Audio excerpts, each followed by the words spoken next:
ചില സമയത്ത് ഞാൻ ചോദിക്കും മ്യൂസിക് ചെയ്യാൻ മാത്രമേ അറിയുള്ളൂ, വേറെ ഒന്നും അറിയില്ലെന്ന് ഞാൻ ചോദിക്കാറുണ്ട്. ഒരു ടേബിൾ ഒന്ന് നീക്കാൻ പറഞ്ഞാൽ പോലും അതെങ്ങനെയാ നീക്കണ്ടേന്ന് അറിയില്ല. ആയിഷയല്ലേ ഇതിൽ ഏറ്റവും കൂടുതൽ ബുദ്ധിയുള്ള ആള്? ഇക്കാനേക്കാളും അതെ. കണ്ട ഇല്ല, ഇവളാണ് ഏറ്റവും വലിയ ബുദ്ധിജീവി. പിന്നെ ഇത് സമ്മതിച്ചു കൊടുക്കുന്ന എന്റെ ബുദ്ധി. ഈ പാവപ്പെട്ടവൻ വഴക്കുറ എങ്ങനെ തോന്നുന്നു ഐഷു? എന്തൊരു സോഫ്റ്റ് ആയിട്ടാണ് സംസാരിക്കുന്നത്. നിങ്ങളെ മുമ്പില് കൗണ്ടർ അടിച്ചു. ഈ പട്ടിയെ കുഴിച്ചിട്ട ഒരു സ്ഥലത്ത് പോയിട്ട് ഇയാള് രണ്ടാമത് പോയി വിസിറ്റ് ചെയ്യുന്ന സ്ഥലത്തുണ്ടല്ലോ, അവിടെയാണ് ഹിഷാമിന്റെ ഹമ്മിങ് വരുന്നത്.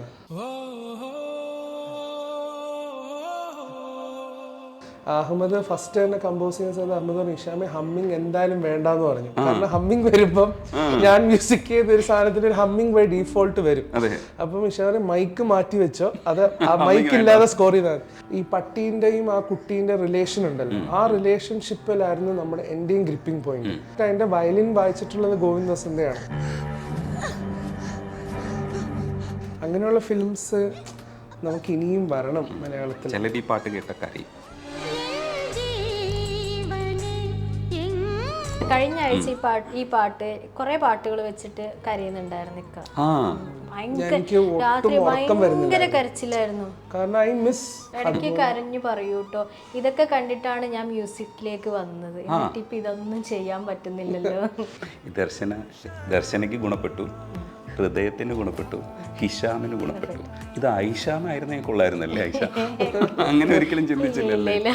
തട്ടമിട്ടു ഞാൻ കാത്തുവെച്ചൊരു മുല്ലമുട്ടിലൂറും അത്തറൊന്നു വേണ്ടേ. ഹിഷാം അബ്ദുൽ വഹാബും ഐഷുവാണ് നമുക്കിപ്പോൾ ഉള്ളത്. Hi hi. ഇന്ന് ഐഷുവിന്റെ കൂടാണെന്ന് ഞാൻ പറഞ്ഞിട്ടുണ്ട്. ഈ പല്ലിൽ ചോര കണ്ടത് ഐഷു തല്ലിയതാ? എനിക്കറിയില്ല, ചെറിയ ബ്ലീഡിംഗ് ഗമ്മാണ്. ഞാൻ നോക്കിയപ്പോ പാവപ്പെട്ടവന്റെ പല്ലിൽ ചോര. ഐഷു ആണെങ്കിൽ ഞാൻ സോഫ്റ്റ് ആയിട്ടുള്ള ഒരാളായിട്ടാണ് ഐഷുവിനെ ഞാൻ മനസ്സിലാക്കണേ. മാനേജറാണ്, ഇടയ്ക്കൊക്കെ വരട്ടുമെങ്കിലും പക്ഷെ ഞാൻ അങ്ങനെയല്ല കരുതിയത്. അതുകൊണ്ടാണ് റെഡ് കളർ ഡ്രസ് ഇട്ടിട്ട്. ഈ ഭക്ഷണത്തിന്റെ കാര്യത്തിലല്ലാതെ വേറെ എന്ത് കാര്യത്തിലോ ഉടക്ക് ഐഷു? ഫുഡിന്റെ കേസിലുള്ള ശാസനയാണ് ഏറ്റവും കൂടുതൽ. അതല്ലാതെ പ്രട്ടി മച്ച് ബാക്കിയൊക്കെ നിസ്കാരം, പിന്നെ എന്താ പറയാ, സമയത്തിന് എണീറ്റ് വരില്ല, ഹെൽത്ത്, വേറെ ഒന്നിനും പറയാ, വേറൊന്നിനും വഴക്കുറയില്ല എന്ന് മാനേജർ പറഞ്ഞു. ബാക്കിയൊക്കെ നമ്മള് പിന്നെ വർക്കിൽ എന്തെങ്കിലുമൊക്കെ ഒരു ഇതാവുന്നുണ്ടെങ്കിലൊക്കെ ഞാനൊന്ന് ഡൗൺ ആയി കഴിഞ്ഞാൽ ഞാനൊന്ന് പറയും. ഞാൻ വഴക്കായിട്ടേ പറയുള്ളൂ. ഓ കണ്ടാ, വഴക്കുറയും കണ്ട. ഞാൻ വിചാരിച്ച പോലെ തന്നെ ഈ പാവപ്പെട്ടവൻ വഴക്കുറയും എങ്ങനെ തോന്നുന്നു ഐഷു? എന്തൊരു സോഫ്റ്റ് ആയിട്ടാണ് സംസാരിക്കുന്നത്. നിങ്ങളെ മുമ്പില് കണ്ട, കൗണ്ടർ അടിച്ചു. ഐഷു പാവാണെന്നാണ് ഞാൻ വിചാരിച്ചിരുന്നത്. രജനി ചേട്ടൻ ഐഷുവും കൂടെ ഇന്റർവ്യൂവിന് വേണമെന്ന് പറയുമ്പോൾ എനിക്ക് മനസ്സിലായി. അല്ല, എനിക്ക് കുറച്ചൊരു റിലാക്സ് ചെയ്തിരിക്കാം. ഇല്ല, ഹിഷാമിന്റെ ഒരു നിഷ്കളങ്കതയെ സംരക്ഷിക്കേണ്ട ഒരു ബാധ്യത എനിക്കുണ്ട്. പക്ഷേ ഐഷുവിന്റെ അടുത്തുനിന്ന് യഥാർത്ഥത്തിൽ നിഷ്കളങ്കനാണോ എന്ന് തിരിച്ചറിയേണ്ടതുണ്ടല്ലോ. അതെ, നമുക്ക് നോക്കാം. പക്ഷെ എപ്പോഴും ഈ മനുഷ്യൻ ഇങ്ങനെ തന്നെ ചിരിക്കണത്, അങ്ങനെ തന്നെ ഇരിക്കുവോ? അയ്യോ ഇല്ല, സ്ട്രെസ്ഡ് ആയിരിക്കും. സ്ട്രെസ്ഡ് ആയിരിക്കും കൂടുതലും. പക്ഷെ നമ്മളെ കാണുമ്പോൾ ഭയങ്കര സോഫ്റ്റ് ആയിട്ട്, ഒരു സൂഫി എല്ലാരും സന്യാസിയെ പോലെ പറയാറ്. സോഫ്റ്റ് ആയിട്ട് ബിജി ഏട്ടനൊക്കെ സംസാരിക്കും. ബിജി ബാലേട്ടൻ്റെ സംസാരം കണ്ടിട്ടില്ലേ? അതേ ഒരു ലൈനാണ്. പിന്നെ ഉണ്ട് ഒരു സുഹൃത്തുണ്ട്, പ്രധാനപ്പെട്ട ആള്, അയാളും അങ്ങനെ തന്നെ, വിനീത്. ഇപ്പം നമ്മൾ ഇന്റർവ്യൂവിൽ ഇരിക്കുന്ന സമയത്ത് നമുക്കൊരു ഫേസ് ഉണ്ടല്ലോ, പ്രേക്ഷകർ കാണുന്ന ഫേസ്, അല്ലെങ്കിൽ നമ്മൾ പാട്ടുകൾ ആസ്വദിക്കുന്ന പ്രേക്ഷകരുടെ ഒരു, അവര് നമ്മളൊരു മുഖത്തിലാണ് കാണുന്നത്. 17 വയസ്സ് തൊട്ട് സ്റ്റേജിൽ ഞാൻ പാടി ആൾക്കാർ കാണാൻ തുടങ്ങി ആ മുഖം ഇന്നും അതേ മുഖമാണ്. പക്ഷെ അതിന്റെ ബാക്കിലുള്ള ഒരു ഫേസ് ഒരു പക്ഷേ ഇവൾക്കും എൻ്റെ ടീമിനും ഒക്കെ മാത്രമേ ആ മുഖം കാണാറുള്ളൂ. അതായത് നമ്മൾ സ്ട്രെസ് അടിച്ച് അയ്യോ വർക്ക് തീർക്കണം, ഈ സിനിമ ഏറ്റെടുത്തിട്ടുണ്ട്, ആ സിനിമ തീർക്കണം, ഇതുപോലുള്ള സിനിമ ചെയ്യാൻ പറ്റണം. അപ്പൊ അങ്ങനെയുള്ള ഒരു ഫേസ് ഒന്നും എല്ലാവരും കണ്ടിട്ടുണ്ടാവില്ല. ആ ഫേസ് കണ്ട ആളാണ് എൻ്റെ മുമ്പിലിരിക്കുന്നത് ഐഷു. ഐഷു, ഹിഷാമ് ശരിക്കും പാവമാണോ? പാവമൊക്കെയാണ്. നോക്ക്, അവിടെ ഒരു ചെറിയൊരു സാധനം. എന്താണ് അവിടെ, എന്താണ് കുഴപ്പം ഐഷു? ഇല്ല, സാരമില്ല, നന്നായിക്കോളും, ഞാൻ ഒന്ന് ചൂടായാൽ മതി. വന്ന ഉടനെ തന്നെ ഐഷു പറഞ്ഞു എനിക്കിഷ്ടപ്പെട്ട പാട്ടൊന്നും പാടിത്തരില്ല. അതെന്താ? എല്ലാരും പറയും ഐഷുവിന് സുഖാണല്ലോ, നല്ല പാട്ടൊക്കെ ഒക്കെ പാടിത്തരുമല്ലോ, പാട്ടുകാരൻ്റെ വൈഫല്ലേ എന്നൊക്കെ. പക്ഷെ എനിക്ക് പാടിത്തരാറില്ല, സത്യമായിട്ട് പറയാം, എനിക്ക് പാടിത്തരാറില്ല. ഇടയ്ക്കൊക്കെ ഇത് കേൾക്കുന്ന സമയത്ത് ഞാൻ ആ വിഷമം ഒന്ന് തീർക്കാനായിട്ട് പെട്ടെന്ന് പാടും. ഇപ്പൊ കഴിഞ്ഞ അഭിലാഷത്തിലെ സോങ് എനിക്ക് ഭയങ്കര ഇഷ്ടമായി. അപ്പൊ ഞാൻ കൊറേ ആയി പറഞ്ഞു നിൽക്കുക അതൊരു റീലൊക്കെ ആയിട്ട് ഇന്നിപ്പോ ഇവിടെ പാടും. അഭിലാഷത്തിലെ സോങ്ങിലായിരിക്കും നമ്മൾ തുടങ്ങുന്നത്. അവര് ആ പാട്ട് വെച്ച് തരും എനിക്ക്. ആദ്യം അത് പാടാം. ആദ്യം ഓരോ കടങ്ങളായിട്ട് നമുക്ക് തീർന്നു പോകും. എന്നിട്ട് എന്റെ കുറെ കടമുണ്ട് കേട്ടോ. തീർച്ചയായിട്ടും. പകലിരവുകളുടെ റബ്ബ് ഇഹ പരമിലും തുണറബ്ബ് ഉടലിനുടയോ റബ്ബ് റബ്ബോടിന്നിൻ ഹുബ്ബ്. ഹിഷാമിന്റെ വോയിസിന് ഭയങ്കര ഒരു പ്രത്യേകതയുണ്ട്. ഇപ്പോൾ ദാസാറിൻ്റെ ശബ്ദത്തെ നമ്മൾ ആഘോഷിച്ചുകൊണ്ടിരുന്ന ഒരു കാലഘട്ടത്തിൽ പലരും വരുമ്പോഴത്തേക്കും നമ്മൾ ആക്സെപ്റ്റ് ചെയ്തിരുന്നില്ല. പക്ഷേ ഇന്നെന്ന് പറയുന്നത് ഇത്തരത്തിലുള്ള ഹസ്കി വോയിസസിനെ നമ്മൾ എത്രത്തോളം പ്രൊമോട്ട് ചെയ്യാൻ പറ്റുമോ അത്രത്തോളം. ഇൻസ്റ്റയിലൊക്കെ ഏറ്റവും കൂടുതൽ പോകുന്നത് അത്തരത്തിലുള്ള പാട്ടുകളാണ്. അപ്പോൾ ഹിഷാമിൻ്റെ വോയിസിന് അങ്ങനെ ഒരു ഇതുണ്ടെന്ന് ഇപ്പോൾ റഹ്മാൻ സാർ അന്ന് പറയുന്ന സമയത്ത് നമ്മളാരും ഇങ്ങനെ അക്സെപ്റ്റ് ചെയ്തിരുന്നില്ല. അപ്പം അന്ന് ആ അത്തരമൊരു ലെജൻഡ് പറയുന്ന സമയത്ത് ഹിഷാമിന് ശരിക്കും എന്തായിരുന്നു അന്ന് തോന്നിയത് മനസ്സിൽ? അന്ന് ഇപ്പം റഹ്മാൻ സാറിൻ്റെ അടുത്ത് വോയിസ് ടെസ്റ്റിന് പോകുമ്പം സാറ് പറയുന്നു you have A voice with a heart എന്ന് പറഞ്ഞു. എന്നിട്ട് സാറ് പറഞ്ഞു കീപ് നോക്കിങ് ഓൾ ഡോർസ്. പിന്നെ ഇപ്പം ഹൃദയത്തിൻ്റെ ഓഡിയോ CD ദുബൈയിൽ വെച്ചിട്ട് ഞാൻ കൊടുക്കുന്ന സമയത്ത് സാറ് പറഞ്ഞു ഹിഷാമിൻ്റെ മ്യൂസിക്കിനെ കുറിച്ച് എല്ലാവരും സംസാരിക്കുകയാണ്. അതിനുശേഷം ഹായ് നാനാൻ്റെ അവാർഡ് ഐഫ അവാർഡ് വാങ്ങാൻ പോകുന്ന സമയത്ത് സാറ് ബാക്ക് സ്റ്റേജിൽ നിന്ന് എന്നോട് ചോദിച്ചു ഇപ്പം എത്ര അവാർഡ് ഹായ് നാനയ്ക്ക് കിട്ടിയെന്ന് ചോദിക്കുന്നുണ്ട്. അപ്പോൾ അതുപോലെ സാറിൻ്റെ പെരിയോനെ റഹ്മാനെ ഞാൻ കവറാക്കിയിട്ട് ഇൻസ്റ്റാഗ്രാമിൽ ഇറക്കുമ്പോൾ സാർ അത് റീഷെയർ ചെയ്തു. എനിക്ക് മെയിലും അയച്ചു ഹിഷാം ഐ ഹാവ് ഷെയർഡ് എന്ന് പറയാം. അപ്പോൾ എനിക്ക് തോന്നുന്നു ഈ സഞ്ചാരത്തിൽ ഒരു പക്ഷേ ഇവരൊക്കെ മ്യൂസിക് ജീനിയസസ് ആണ്. അപ്പം അവർക്കൊരു പക്ഷേ ആ കഴിവ് അവർക്ക് തിരിച്ചറിയുന്നുണ്ടാവാം. ഒരു ആർട്ടിസ്റ്റിനെ കാണുമ്പോൾ ഓക്കെ ഇന്ന ഒരു മ്യൂസീഷ്യന് ചിലപ്പം ഇങ്ങനെയൊക്കെ സഞ്ചരിക്കാൻ പറ്റും എന്നുള്ള ഒരു വീക്ഷണം ഡെഫിനറ്റ്ലി സാറിന് ഉണ്ടായിരുന്നിരിക്കാം. ഇല്ലെങ്കിൽ ഒരിക്കലും ഞാൻ സാമി യൂസഫിൻ്റെ കൂടെ വർക്ക് ചെയ്യുന്ന സമയത്ത് സാർ അവിടെ വരാറുണ്ടായിരുന്നു. സാർ അവിടെ വരാറുള്ള സമയത്ത് സാറ് സാമിനോടും പറഞ്ഞിട്ടുണ്ട് ഇഷാം ഇവിടെ ഒരു ബ്ലെസ്ഡ് സ്ഥലത്താണ് ഇഷാം നിൽക്കുന്നത്, let him come out with flying colours എന്ന് റഹ്മാൻ സാർ ഒരിക്കലും പറയില്ല. അപ്പോൾ ഒരുപക്ഷെ സാറിന് ആ വീക്ഷണത ഉണ്ടായിരുന്നിരിക്കാം. അതുകൊണ്ടാണല്ലോ നമ്മൾ ഇത്രയും മില്യൺസ് കോടിക്കണക്കിന് ആൾക്കാരെ ഇൻസ്പയർ ചെയ്യിപ്പിക്കാൻ പറ്റുന്ന ഒരു മ്യൂസീഷ്യനായി ഇന്നും റഹ്മാൻ സാറ് നിലനിൽക്കുന്നത് അതുകൊണ്ടായിരിക്കാം. തീർച്ചയായിട്ടും. ഈ വോയിസ് കേൾക്കുന്ന സമയത്ത് ഫസ്റ്റിൽ ഒരു ഫീൽ ഉണ്ടാവുമല്ലോ, അതെന്തായിരുന്നു ശരിക്കും? ഇത്രയും സോഫ്റ്റ് ആയിട്ട് സംസാരവും പാട്ടിൽ കേൾക്കുമ്പോൾ അല്ല 7ാം ക്ലാസ് പഠിക്കുമ്പോഴാണ് സ്റ്റാർ സിംഗറിൽ പാടുന്നത് കണ്ടത്. അന്ന് വലുതായിട്ട് നോട്ട് ചെയ്തില്ല. അതൊക്കെ അറിയാം, അതൊക്കെ നിങ്ങളൊക്കെ വർത്താനം പറയുന്ന ആൾക്കാരല്ലേ. അന്നേരം ഞാൻ അങ്ങനെ നോട്ട് ചെയ്തില്ല. ഒരു നമ്മൾ ആ സമയത്താണല്ലോ ഐഡിയ സ്റ്റാർ സിംഗർ ഒന്ന് കണ്ടിട്ടുള്ള ഐഡിയ സ്റ്റാർ സിംഗർ അതാണല്ലോ. അപ്പൊ ആ കണ്ട കൂട്ടത്തില് ഞാൻ ഈ ഒരു ഫേസും കണ്ടിട്ടുണ്ട്.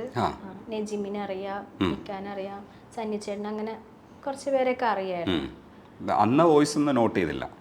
ഇല്ല, അങ്ങനെ എനിക്കങ്ങനെ അറിയില്ല, ചെറുതല്ലേ. പാട്ടുകൾ കേൾക്കൂട്ടോ, റേഡിയോ അങ്ങനെയുള്ളതിലൊക്കെ കേൾക്കും.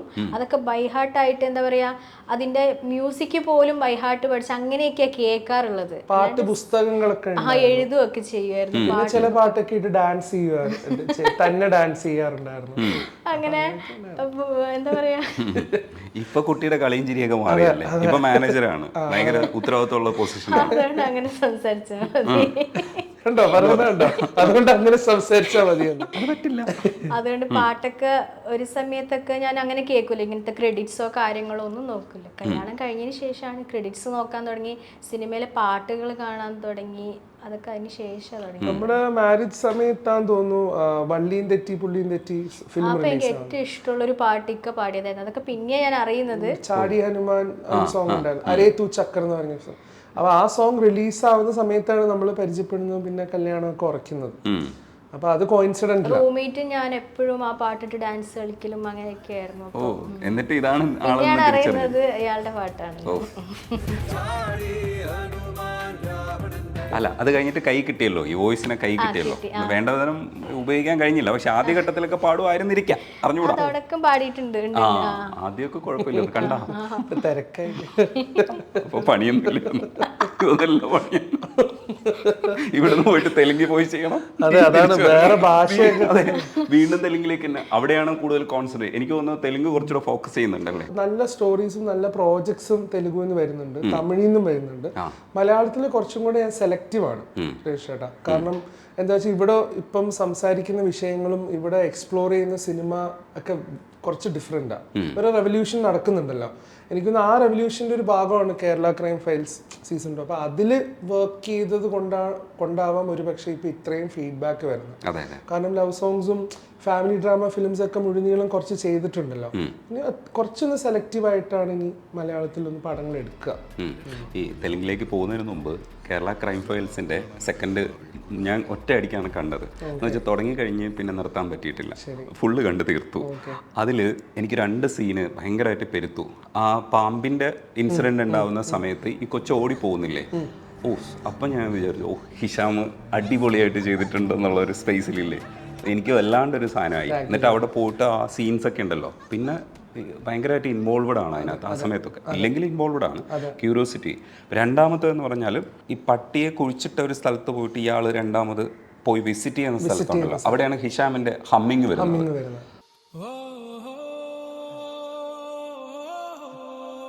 ഹമ്മിങ് വന്നപ്പോൾ ഞാൻ വിചാരിച്ചു ഇത് ഇവിടെ വേണമായിരുന്നു. ഇതാണ് പറയുന്നത്.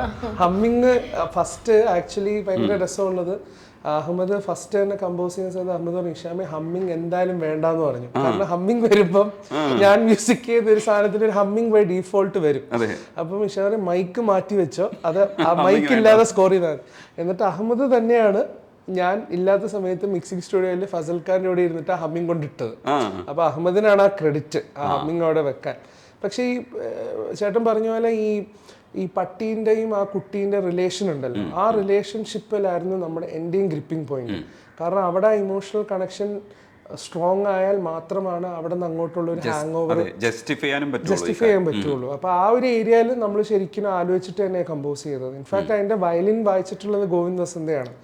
അപ്പോൾ മറ്റൊരു മ്യൂസിക് കമ്പോസറാണ് അത് നമുക്കൊന്ന് വായിച്ചു തന്നത്. അപ്പം ഗോവിന്ദിനോട് ഒരുപാട് നന്ദിയുണ്ട്.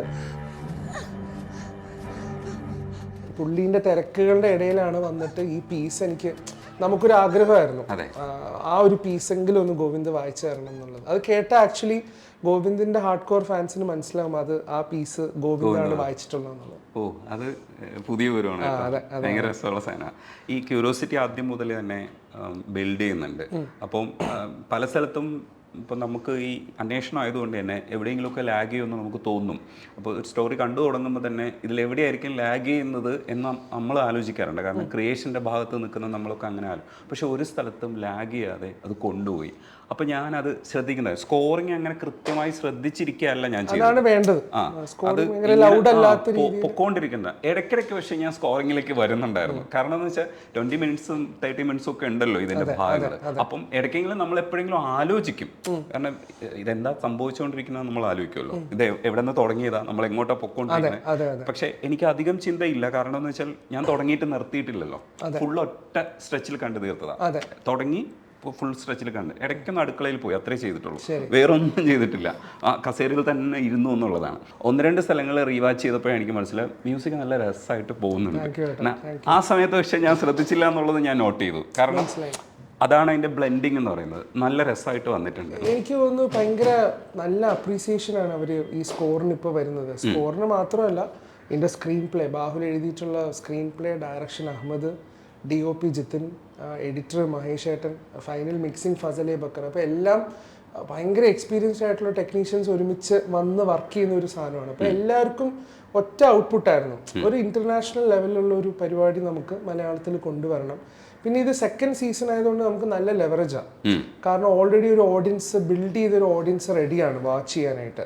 അപ്പം അതുകൊണ്ടാവാം ഒരുപക്ഷെ ഇത്രയും ദിവസമായിട്ടും ഇതിൻ്റെ മൊമെൻറ്റ് ഇങ്ങനെ കൂടി വരുന്നത്. പിന്നെ ഞാൻ ചെയ്തൊരു പ്രിപ്പറേഷൻ, ഇപ്പം നമ്മൾ ഫോർ എക്സാമ്പിൾ മണിച്ചിത്രത്താഴ്, അപ്പോൾ അതിൽ ലാൽ സാറ് പലപ്പോഴും ഈ ശോഭന ഒരു ഇച്ചിരി മ്യൂസിക്കൽ പരിപാടി. ഇപ്പോൾ ഈ ശോഭന അവരാണ് ഇതിൽ ഈ യക്ഷി കഥാപാത്രമായിട്ട് അവർ വരുന്നത്, അല്ലെങ്കിൽ അവരാണ് ആ രൂപം എന്നുള്ള തിരിച്ചറിവ് സമയത്തൊക്കെ ജോൺസൺ മാഷിൻ്റെ സ്കോറുണ്ട്. അത് ഭയങ്കര സട്ടിലാണ്, അത് ലൗഡല്ല. ആ സ്കോറ് വരുന്ന സമയത്ത് നമുക്കറിയാം ലാൽ സാർ ഇത് തിങ്ക് ചെയ്യുവാണെന്നുള്ളത്. ഇതേപോലെ ഫോർ എക്സാമ്പിൾ ഇപ്പം ദേവദൂതനിൽ ലാൽ സാറ് ഈ മാജിക് ഈ നമ്മുടെ ഈ കീസ് പിയാനോ ഉണ്ടല്ലോ അതൊരു റൂമിൽ സൂക്ഷിച്ചിരിക്കുകയാണ്.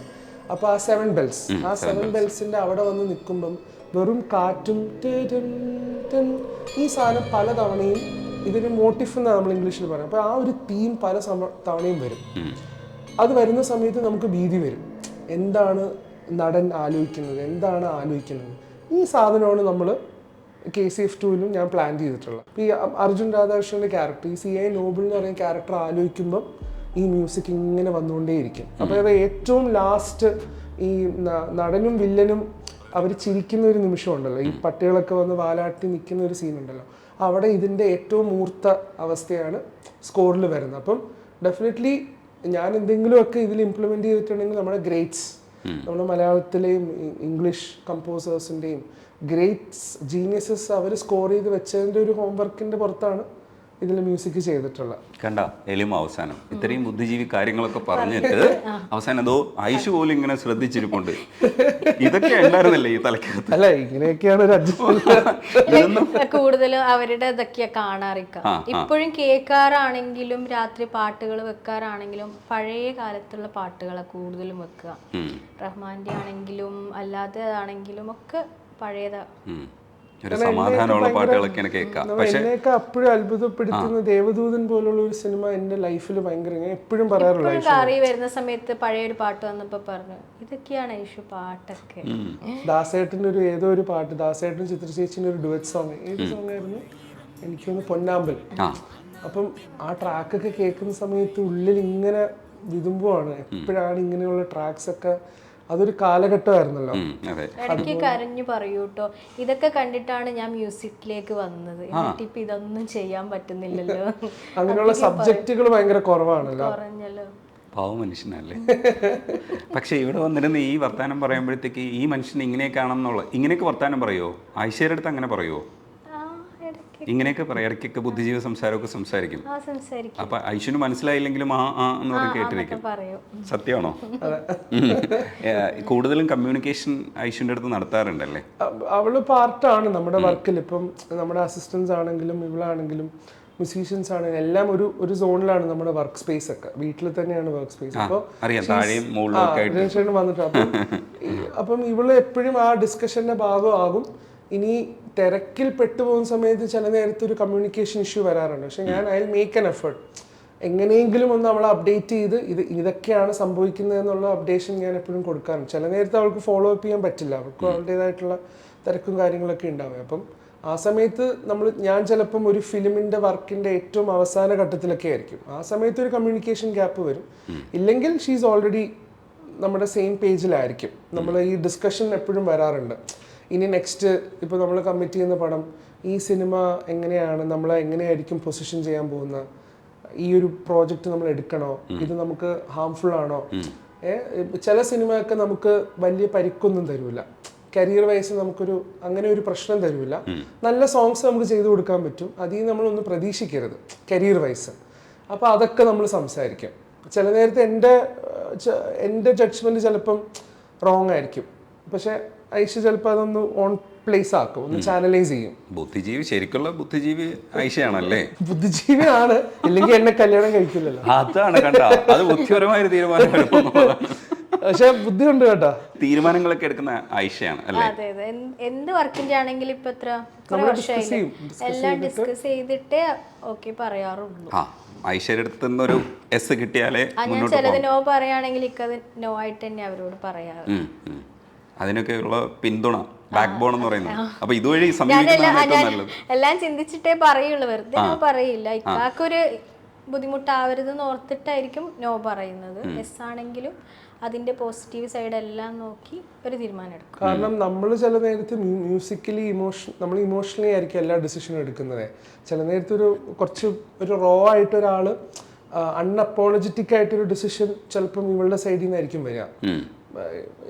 ഇതല്ല, ഇത് നമുക്ക് ഇങ്ങനെ പോകണം. So then I will also understand. അത് മിക്കപ്പോഴും ഒരു 99% 99% മിക്കപ്പോഴും അങ്ങനെ തന്നെയാണ് ഡിസിഷൻ എടുക്കുന്നത്. സിനിമയുടെ അത് ചെയ്ത് കഴിയുമ്പം എല്ലാം കഴിഞ്ഞ് ആദ്യം കാണിക്കൂട്ടെ എനിക്ക്, അപ്പം പറയും ലോക്കൽ പൾസിന്റെ ഇതറിയണമെങ്കിൽ ഇവിടെ ബാക്കി വെക്കും ഫൈനൽ കട്ട് കാണിക്കാനായിട്ട്. ദർശന സോങ് നമുക്ക് അതൊന്ന് പാടിയിട്ട് നമുക്ക് ബാക്കി.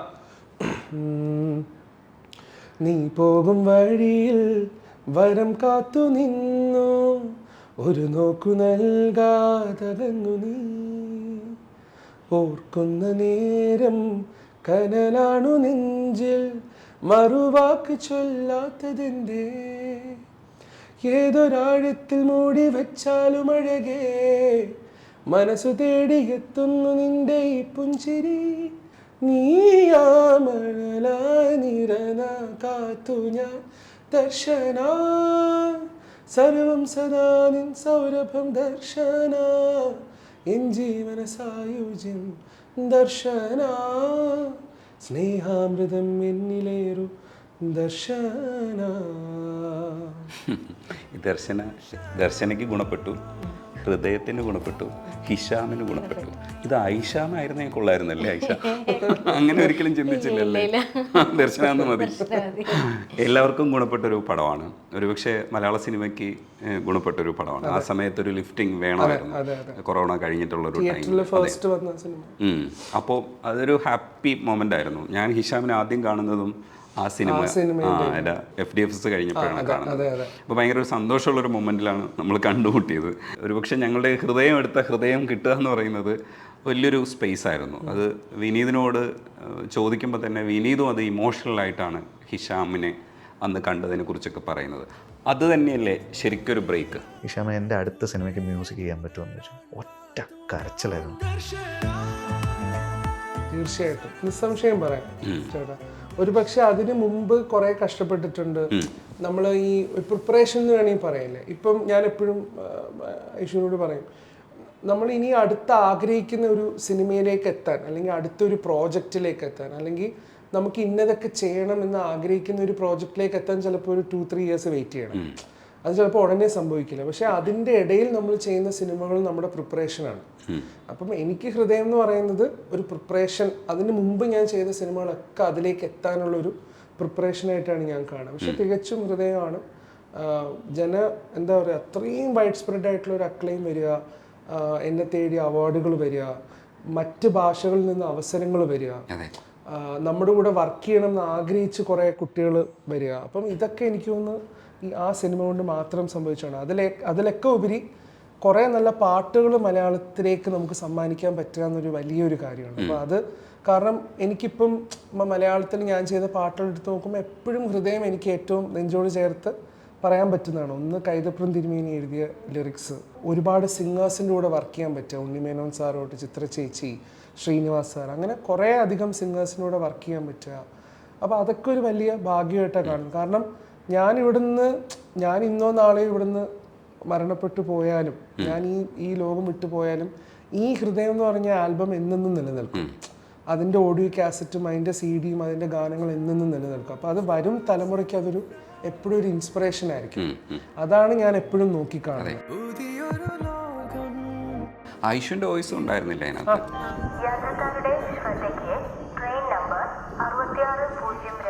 ആക്ച്വലി തിയേറ്ററിൽ ഫൈനൽ മിക്സിലാണ് ഞാൻ അറിയുന്നത്. അത് ഫസ്റ്റ് തുടങ്ങുന്നത് ഇവളുടെ വോയിസ് വെച്ചിട്ടാണ്. അപ്പോൾ അത് നന്ദി വിനീതേട്ടനോട് പറയണം. അങ്ങനെ ആ ഒരു പ്ലേസ്മെന്റ്, അത് ചിലപ്പോൾ വിനീതേട്ടൻ അത് ഫിലിമിന് വേണ്ടിയിട്ടുള്ള പ്ലേസ്മെന്റ് ആയിരിക്കും. പക്ഷെ അത് എന്നെ സംബന്ധിച്ച് എനിക്ക് ഭയങ്കര സന്തോഷമാണ്. എൻ്റെ വൈഫിൻ്റെ വോയിസ് അവിടെ കേൾക്കാന്ന് പറയുമ്പോൾ എനിക്കതൊരു ഭയങ്കര സന്തോഷമുള്ള കാര്യമാണ്. കൈതപ്പന സാറ് മനസ്സേ സോങ്ങിനെ കുറിച്ച് എടുത്തു പറഞ്ഞിട്ടുണ്ട്. അപ്പോൾ മനസ്സേന്ന് എഴുതിയിട്ട് പിന്നെന്താ എഴുതേണ്ടതെന്ന് ആലോചിച്ചു. അപ്പോൾ വീണ്ടും മനസ്സേന്ന് എഴുതാതെ വേറെ എന്താ വെക്കേണ്ടത്, അതുമായിട്ട് കോമ്പീറ്റ് ചെയ്യുന്ന വേറൊരു വാക്ക് കിട്ടിയില്ല. അപ്പം അത് വെച്ചപ്പോൾ ഭയങ്കര രസമായിട്ട് എന്നെ മനസ്സേ വന്നിട്ടുണ്ട്. ഹിഷാം മോൻ നന്നായിട്ട് ചെയ്തിട്ടുണ്ടെന്ന് സാർ പറയുന്നുണ്ട്. അത് ഭയങ്കര അപ്രീസിയേഷൻ അല്ലേ? തിരുമേനി എനിക്ക് തോന്നുന്നു എൻ്റെ ഒപ്പം എനിക്ക് സംവദിക്കാൻ പറ്റുന്ന, അല്ലെങ്കിൽ മണിക്കൂറുകളോളം സംഗീതത്തെക്കുറിച്ച് സംസാരിച്ചിരിക്കാൻ പറ്റുന്ന വേറൊരു ടെക്നീഷ്യൻ എനിക്ക് തോന്നുന്നില്ല. ഇപ്പം വിനീതേട്ടനൊക്കെ ആയിട്ട് നമ്മളിരിക്കും, നമ്മൾ എത്രയോ മുന്നുള്ള ആൽബംസും എല്ലാത്തിനെയും കുറിച്ച് സംസാരിക്കും. എനിക്കന്ന് അതുപോലെ ഇത്രയും എനർജി ഉള്ള ഒരു ഏത് രാത്രിയിലാണെങ്കിലും സംശയം എന്തെങ്കിലുമൊക്കെ മാറ്റമുണ്ടെങ്കിൽ വിളിച്ചോ മോനെ എന്ന് പറഞ്ഞാൽ വിളിക്കുക. കറക്ഷൻ ഉണ്ടെങ്കിൽ ഞാൻ ചിലപ്പം ഉറങ്ങാൻ കിടക്കുന്നുണ്ടാവും, പക്ഷെ ഒരു 12:30 ആകുമ്പോൾ തിരുമേനി എന്നെ വിളിച്ചിട്ട് പറയും, ഹിഷാം ആ ഒരു കറക്ഷൻ പറഞ്ഞില്ലേ ദേ ഇന്ന പിടിച്ചോ, ഒരു 3 ഓപ്ഷൻ പറയും. അപ്പം തിരുമേനിക്ക് അത് തീർക്കാണ്ട് ഒരിക്കലും തിരുമേനിക്ക് സമാധാനം ഉണ്ടാവില്ല. അപ്പം എനിക്ക് തോന്നുന്നു അവർ വരുന്ന ഒരു അവരുടെ ഒരു സ്കൂൾ ഓഫ് സിനിമ ഉണ്ടല്ലോ, അതായത് ഇരിക്കുക, എല്ലാവരും കൂടി ഇരുന്ന് കമ്പോസ് ചെയ്യുക, ലിറിക്സ് എഴുതുക, റെക്കോർഡ് ചെയ്യുക. ആ ഒരു പ്രോസസ്സ് ഇപ്പം ഇല്ല നമുക്ക്. നമ്മളെല്ലാം പല പല സ്ഥലത്ത് നിന്ന് കമ്പോസ് ചെയ്ത് സിംഗറിനെ പിന്നെ അറേഞ്ച് ചെയ്ത് റെക്കോർഡ് ചെയ്യുക, അങ്ങനത്തെ ഒരു പ്രോസസ്സാണല്ലോ. അപ്പം ഇവരുടെ ഒരു സ്കൂള് വേറൊരു സ്കൂളാണ്. അപ്പം അത് ഭയങ്കര എൻജോയ് ചെയ്ത ഒരു പ്രോസസ്സാണ്. അതെ, ഇപ്പം മിന്നൽവള ഹിറ്റാവുന്ന സമയത്ത് ഞാൻ വിളിച്ചിട്ടുണ്ടായിരുന്നു. അപ്പോൾ പറഞ്ഞു ദേ എന്നെ വിമർശിക്കുന്നവർക്ക് ദേ വീണ്ടും ഒരു സംഗതിയും കൂടെ കൊടുക്കാൻ പറ്റിയെന്നുള്ളൊരു ഹാപ്പിനെസ് ഇല്ലേ. ഇതിലൊരു അത്ഭുതം എന്താ വെച്ചാൽ ലജ്ജാവതി എന്ന് പറഞ്ഞൊരു സോങ് തിരുമേനിയാണ് എഴുതുന്നത്. അപ്പം ഇപ്പൊ മിന്നൽവള എന്ന് പറഞ്ഞൊരു ട്രാക്ക്, അപ്പം തിരുമേനി ശരിക്കും ഈസ് എ വണ്ടർ. അത് ഭയങ്കര രസമുള്ള ഒരു പ്രോസസ്സാണ്. ശബ്ദം ഉപയോഗിച്ച് തുടങ്ങുന്നത് ശരിക്കും നമ്മൾ ശ്രദ്ധിക്കുന്നത് ഷാൻ റഹ്മാൻ്റെ പാട്ടുകളിൽ വരുമ്പോഴാണ്. അപ്പം ഈ ഷാൻ്റെ പാട്ടുകളിൽ ഈ ഷാൻ്റെ വോയിസ് പോലെ തന്നെ സിമിലറായിട്ട് ഷാൻ പല സ്ഥലത്തും ഷാൻ്റെ വോയിസ് ഉപയോഗിക്കാറുണ്ട്. പക്ഷേ അവിടെയൊക്കെ ശരിക്കും ഹിഷാമിൻ്റെ വോയിസ് ഉപയോഗിക്കാൻ പറ്റും. ചില സ്ഥലങ്ങളിലൊക്കെ നമ്മളിപ്പോൾ ഷാനിനെ കുറച്ചുകൂടെ നന്നായിട്ട് പ്ലേസ് ചെയ്യാൻ വേണ്ടിയിട്ടൊരു ഗായകനെ തന്നെ പ്ലേസ് ചെയ്യണമെന്ന് തോന്നുമ്പോൾ ഹിഷാമിനെ വിളിച്ചാൽ മതി, ഹമ്മിങ് ആയാലും ഓക്കെ. അതേ രീതിയാണ് ശരിക്കും ഹിഷാമും പല സ്ഥലത്തും. ചില ഹമ്മിങ്ങിനൊന്നും പുറത്ത് നാളെ വിളിക്കണ്ട, ഹിഷാം തന്നെ ചെയ്താൽ മതി എന്ന് മനസ്സിലാവും. അപ്പോൾ ഹിഷാം തന്നെ ചെയ്യും. തെലുങ്കിൽ പോയാലും വരാൻ പോകുന്നുണ്ട്. അതെ അതെ, ഹിഷാമിൻ്റെ വോയിസ് അവിടെ ഒരു ഉണ്ടാവും. അപ്പം നമ്മൾ പെട്ടെന്ന് ഞാൻ കേട്ട് നോക്കുന്നത് എന്താണെന്ന് ഹിഷാം ഇതിൽ എവിടെയായിരിക്കും പാടിയിരിക്കുന്നതെന്നാണ് നോക്കുന്നത് ഇതിനകത്ത് എടുക്കുമ്പോഴത്തേക്ക്. അതൊരു ഭയങ്കര ഒരു കോൺഫിഡൻസ് അല്ലേ. ആക്ച്വലി സത്യം പറഞ്ഞ് ഇനിഷ്യലി ഞാനത് ഭയങ്കരമായിട്ട് എൻജോയ് ചെയ്തൊരു പ്രോസസ്സാണ്. എൻ്റെ വോയിസ് നമ്മൾ കമ്പോസ് ചെയ്യുന്ന സമയത്ത് ഹമ്മിങ്ങിൽ എൻ്റെ വോയിസ് വരിക, അതൊരു വേ ഓഫ് കൺവീനിയൻസ് എന്ന് വേണമെങ്കിൽ പറയാം. പക്ഷെ എനിക്കൊന്ന് പോസ്റ്റ് ഹൃദയം ഞാനൊന്ന് കോൺഷ്യസ് ആവാൻ തുടങ്ങി. ഇപ്പോൾ ഫോർ എക്സാമ്പിൾ റഹ്മാൻ സാറിൻ്റെ റോജ എടുത്ത് നോക്കിയാൽ അറിയാം. റോജയില് ചിന്ന ചിന്ന ആസയിലേലോ അത് റഹ്മാൻ സാറിൻ്റെ വോയിസാണ്. പക്ഷേ ടുവാർഡ്സ് ഒരു 10 years ഒക്കെ ഇങ്ങോട്ട് വരുമ്പോൾ സാറും അവരും ഭയങ്കര കോൺഷ്യസ് ആയിരിക്കും. അവർ ആവശ്യമുള്ള സ്ഥലത്തായിരിക്കും അവരുടെ ഹമ്മിങ് വരിക. എന്തുകൊണ്ടാന്ന് വെച്ചാൽ നമ്മുടെ വോയിസ് തന്നെ കണ്ടിന്യൂസ്ലി പ്ലഗ് ചെയ്തുകൊണ്ടിരിക്കുകയാണല്ലോ. നമ്മൾ ഓർക്കും ഓഡിയൻസിന് ഇത് എപ്പോഴും കേട്ടുകൊണ്ടിരിക്കാൻ ഇഷ്ടമാണ്. പക്ഷേ കുറച്ചങ്ങോട്ട് കഴിയുന്ന സമയത്ത് ഇവർ തന്നെ ചിലപ്പോൾ പ്രേക്ഷകർ പറയും വേറൊരു വോയിസ് ട്രൈ ചെയ്ത് നോക്കിക്കൂടെ. കാരണം ഞാനും അത് പറയുന്ന വ്യക്തിയാണ്. അപ്പം ഞാൻ മറ്റ് മ്യൂസിക് കമ്പോസേഴ്സിൻ്റെ ട്രാക്ക് വരുന്ന സമയത്ത് ഇതെൻ്റെ എല്ലാ സോങ്ങും ഈ മ്യൂസിക് കമ്പോസർ പാടുന്നത് വേറെ സിംഗേഴ്സ് ഉണ്ടല്ലോ. അപ്പോൾ ആ കോൺഷ്യസ് വരുന്ന സമയത്ത് ഞാൻ ശ്രദ്ധിക്കാറുണ്ട്. പിന്നെ എൻ്റെ പാട്ടുകളിൽ കൂടുതലും ഡയറക്ടേഴ്സാണ് വേണം ഹമ്മിങ് ഹിഷാമിൻ്റെത് വെക്കണം, അല്ലെങ്കിൽ ഹിഷാം തന്നെ ഇത് പാടണം എന്ന് പറയാറുള്ളത്. പിന്നെ ഇവളും ഐഷുവും പ്രത്യേകിച്ച് പറയും ഒരു സിനിമയിൽ ഒരു പാട്ടെങ്കിലൊക്കെ പാടണം. പക്ഷെ അത് എൻജോയ് ചെയ്യാറുണ്ട് കേട്ടോ ആ പ്രോസസ്സ്. അല്ലാതെ രസമാണ്. ഹിഷാമിൻ്റെ വോയിസ് നമുക്ക് കിട്ടണം. അതിപ്പോൾ ഹിഷാം തിരക്കുകളായി പോകുന്നതുകൊണ്ടാണ് ബാക്കിയുള്ള മ്യൂസിക് ഡയറക്ടേഴ്സ് വിളിക്കാതിരിക്കുന്നത്. ഇല്ലെങ്കിൽ വിളിച്ചേനെ ഹിഷാമിൻ്റെ ശബ്ദം എന്ത് രസം. എന്നിട്ട് ഞാൻ പാടിയിട്ടുണ്ട് കേട്ടോ. ഞാനിപ്പം കുറേ മ്യൂസിക് കമ്പോസേഴ്സിന് ഈ അടുത്ത് പാടിയിട്ടുണ്ടായിരുന്നു. ഇപ്പം ലാസ്റ്റ് അടുത്ത ഷാനിഖാന്റെ വിനീതാട്ടിന്റെ അടുത്ത ഫിലിമിലും ഞാൻ പാടിയിട്ടുണ്ട്. ഫസ്റ്റ് തന്നെ പാടി. ആട് 3 ഉണ്ടോ? അത് അറിയിട്ടില്ല. അത് ഇപ്പൊ ഓർമ്മിപ്പിച്ച 3 ഞാൻ ഇല്ലേ എന്ന്. ഒരു തീ പോലെ അതൊന്ന് പാടും. ഒരു തീ പോലെ വരുമോ വേഷം സിരയൊന്നാകെ എരിവീരോടെ ദിശ മാറാതെ വഴി തേടുന്നേ. പാട്ട് കേൾക്കുമ്പോൾ ഒരു ഇഷ്ടം വന്ന് അടുത്ത് പോയിട്ട് ശല്യപ്പെടുത്തുകയോ? ഒറ്റയ്ക്കാണെങ്കിൽ ഞാൻ കൂട്ടിയിരിക്കും. പിള്ളേരുള്ളതുകൊണ്ട് പിന്നെയും കുഴപ്പമില്ല. അല്ലാണ്ട് തുടക്കം മുതലേ വർക്ക് ചെയ്യുമ്പോൾ അവിടെ താഴെ കിടന്ന് ഉറങ്ങണം. ഞാൻ എന്തെങ്കിലുമൊക്കെ ചെയ്യണം. ഒരു കോൺഫിഡൻസ് ഉണ്ടാവണം, അടുത്തുണ്ടാവണം. ഐശു ഉണ്ടെങ്കിൽ കുഴപ്പമില്ല. ഐശു ഒറ്റയ്ക്കായില്ല. രണ്ടും ഉണ്ട്. ഇപ്പൊ ഞാനും ഒറ്റയ്ക്കാണെങ്കിൽ ഞാൻ പറയും നീ വന്നിരിക്കുന്നു പറയും. അവളും ഒറ്റയ്ക്ക് ചില സമയത്ത് ഇരിക്കാൻ വേണ്ടിയിട്ട് ഞാൻ പോയി അവിടെ കൂടെ ഇരിക്കും. അങ്ങനെ തന്നെ ഇരിക്കണം, അല്ലെങ്കിൽ എണീറ്റ് പോയി കളയും. പോയി കളയുന്നു. എവിടെ പോവാ? സ്ട്രെസ് വരുമ്പോ എങ്ങനെയാ? പുറത്തിറങ്ങി നടക്കുവോ? പുറത്തൊന്നും വീട്ടിൽ തന്നെ കഴിയുന്ന ടൈം സ്പെൻഡ് ചെയ്യാൻ നോക്കും, ഇല്ലെങ്കിൽ ട്രാവൽ ചെയ്യും. പുറത്ത് നമ്മൾ ഇടയ്ക്ക് പറ്റുന്ന സമയത്ത് ട്രാവൽ ചെയ്യും, ഫുഡൊക്കെ കഴിച്ച് ഫുഡൊക്കെ കഴിച്ച് അങ്ങനെ. അതാണ് മെയിൻ. അങ്ങനെ സ്ട്രെസ് വരുമ്പോഴെല്ലാം ഫുഡ് കഴിക്കും. അതിനാണ് കയ്യിൽ അടി കൊടുക്കുന്നത്. അടിക്കുവോ ശരിക്കും? കമ്പൊക്കെ വെച്ചിരിക്കും മാനേജർ? ചൂരലുണ്ടോ? ഇപ്പൊ ഞാൻ മാത്രം അസിസ്റ്റൻസും ഉണ്ടല്ലോ, അവരെല്ലാവരും ചില ഡോറൊക്കെ കറക്റ്റ് ലൈറ്റ് ഒന്നും കറക്റ്റ് ഓഫ് ആയി വരുമ്പോ ആള് വരും ചൂരലായിട്ട്. ഭയങ്കര മാനേജ്മെന്റ്. എനിക്കുള്ള അടിയും അവർക്ക് തന്നെ കിട്ടുന്ന രീതിക്ക് ചാനലൈസ് ചെയ്ത് വിടാറുണ്ട്. ഒരു സ്ഥാപനം നടത്തിക്കൊണ്ടു പോകുന്നതിന് ബുദ്ധിമുട്ടല്ലേ ഐഷ? ഇതൊക്കെ ഇതെല്ലാം മാനേജ് ചെയ്യുന്ന, സാമ്പത്തികമായിട്ടും ഒക്കെ മാനേജ് ചെയ്യുന്ന ഐഷയാണ്. അതെ. അപ്പൊ അതേ അറിയാൻ പറ്റുള്ളൂ, മാനേജർക്കേ അറിയാൻ പറ്റുള്ളൂ വരവ് ചെലവ് കണക്കുകൾ. ഈ പറയും പോലെ വീട്ടിലെ ആവശ്യങ്ങൾക്കൊക്കെ ബുദ്ധിമുട്ടിക്കോ? പച്ചക്കറിയൊക്കെ വാങ്ങിക്കാൻ പറഞ്ഞു വിടുവോ? ഇല്ല, അത് പണ്ട് മുതലേ ഞാൻ തന്നെയായിരുന്നു, ഇപ്പോഴും ഞാൻ തന്നെയാണ്. എല്ലാം സ്വയം ഹാൻഡിൽ ചെയ്യും. വീട്ടിലെ എല്ലാ കാര്യം ഞാൻ തന്നെയാണ് നോക്കുക. ഡ്രൈവ് ഒക്കെ ചെയ്താൽ തുടങ്ങിയതിന് ശേഷം വലിയ കുഴപ്പമില്ല. മുമ്പ് എനിക്ക് പോണെങ്കിൽ ഇക്കാനൊന്ന് കൊണ്ടുപോകും അങ്ങനെയൊക്കെ പറഞ്ഞ് ഡ്രൈവിങ് പണ്ട് ലൈസൻസ് ഒക്കെ എടുത്തായിരുന്നു, പക്ഷെ ഡ്രൈവ് ഒന്നും ചെയ്യില്ലായിരുന്നു. ഒക്കെ ആട്ടോ ഡ്രൈവിംഗ് പഠിപ്പിച്ചു തന്നെ. സൂപ്പർ ആട്ടോ. അത് ഇടയ്ക്കിടയ്ക്ക് പറയാം, എല്ലാരോടും പറയാൻ പറയും. സൂപ്പറാണ്. ഇക്ക ഇല്ലെങ്കിലും സൂപ്പറാണ്, സുന്ദരനാണ്, നല്ല വോയിസ് ആണ്, കഴിവുണ്ട്, കുട്ടപ്പനാണ്. പിന്നെ ഇടയ്ക്കൊന്ന് വരട്ടേണ്ടി വരും, അത് കുഴപ്പമില്ല. ഇതിന്റെ മുമ്പ് ഒരു ക്ഷാമകാലം ഉണ്ടായിരുന്നു. ആ സമയത്താണ് നമ്മൾ ഒരുമിച്ച് സ്നേഹം കാണിക്കേണ്ട ഒരു ടൈമുണ്ട്. ബോണ്ടിങ് ശരിക്കും ഉണ്ടാവുന്നതൊക്കെ നമ്മൾ ഈ പട്ടിണി കിടക്കുന്ന സമയത്താണെന്ന് പറയും പോലെ ആ ഘട്ടത്തിൽ ഈ മനുഷ്യന് ഇങ്ങനെ ഒരു പൊസിഷനിലേക്ക് എത്തുമെന്നുള്ള സ്വപ്നം ഉണ്ടായിരിക്കാം, പക്ഷെ നമ്മൾ സ്ട്രഗിൾ ചെയ്തുകൊണ്ടിരിക്കുകയായിരിക്കും. ആ ടൈമിൽ എങ്ങനെയായിരുന്നു ഒരു സ്ട്രെസ്സൊക്കെ മാനേജ് ചെയ്തിരുന്നത്? നമ്മൾ ഇല്ലായ്മകൾ ഒരിക്കലും ഗ്ലോറിഫൈ ചെയ്ത് ജീവിച്ചിട്ടില്ല. ഇപ്പോൾ നമുക്ക് എന്തെങ്കിലും ഒരു സ്ട്രഗിൾ ഉണ്ടെങ്കിൽ നമ്മളത് മാറ്റി വെക്കും. നമ്മൾ ആ സ്ട്രഗിളിനെ കുറിച്ച് സംസാരിച്ചുകൊണ്ടിരിക്കില്ല. ഇപ്പോൾ നമ്മുടെ കയ്യിൽ ഒരു പരിപാടി ഇല്ല, നമുക്കൊരു വർക്കില്ല, അല്ലെങ്കിൽ ഫിനാൻഷ്യലി എന്തെങ്കിലും സ്ട്രഗിൾ ഉണ്ട്, അല്ലെങ്കിൽ നമുക്കൊരു വർക്കില്ല, അല്ലെങ്കിൽ എന്ത് ചെയ്യണം എന്നറിയില്ല, പക്ഷെ നമ്മൾ അതിനെക്കുറിച്ച് സംസാരിക്കില്ല. നമുക്ക് എന്താ ചെയ്യാൻ പറ്റുക എന്നുള്ളതിനെ കുറിച്ച് നമ്മൾ ഡിസ്കസ് ചെയ്യും. അപ്പോൾ ആ കാര്യത്തിൽ ഇവളുടെ സപ്പോർട്ട് ഭയങ്കര. ഇപ്പം കോവിഡ് സമയത്ത് നമ്മൾ ഭയങ്കരമായിട്ട് കഷ്ടപ്പെട്ട ഒരു ടൈമാണ് എല്ലാവരും, ലോകമൊട്ടാകെ.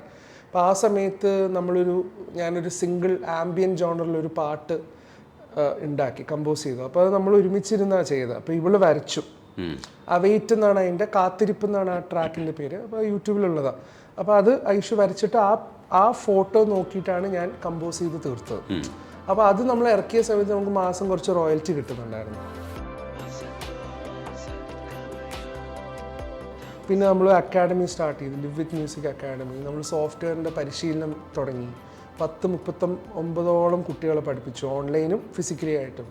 നമ്മൾ സ്പെഷ്യലി ഏബിൾഡ് ചിൽഡ്രൻസിന് മ്യൂസിക് തെറാപ്പി എടുക്കാൻ തുടങ്ങി. അപ്പം നമ്മൾ അങ്ങനെയുള്ള കാര്യങ്ങളൊക്കെ ഫോക്കസ് ചെയ്ത് മുന്നോട്ട് പോകാൻ തുടങ്ങി.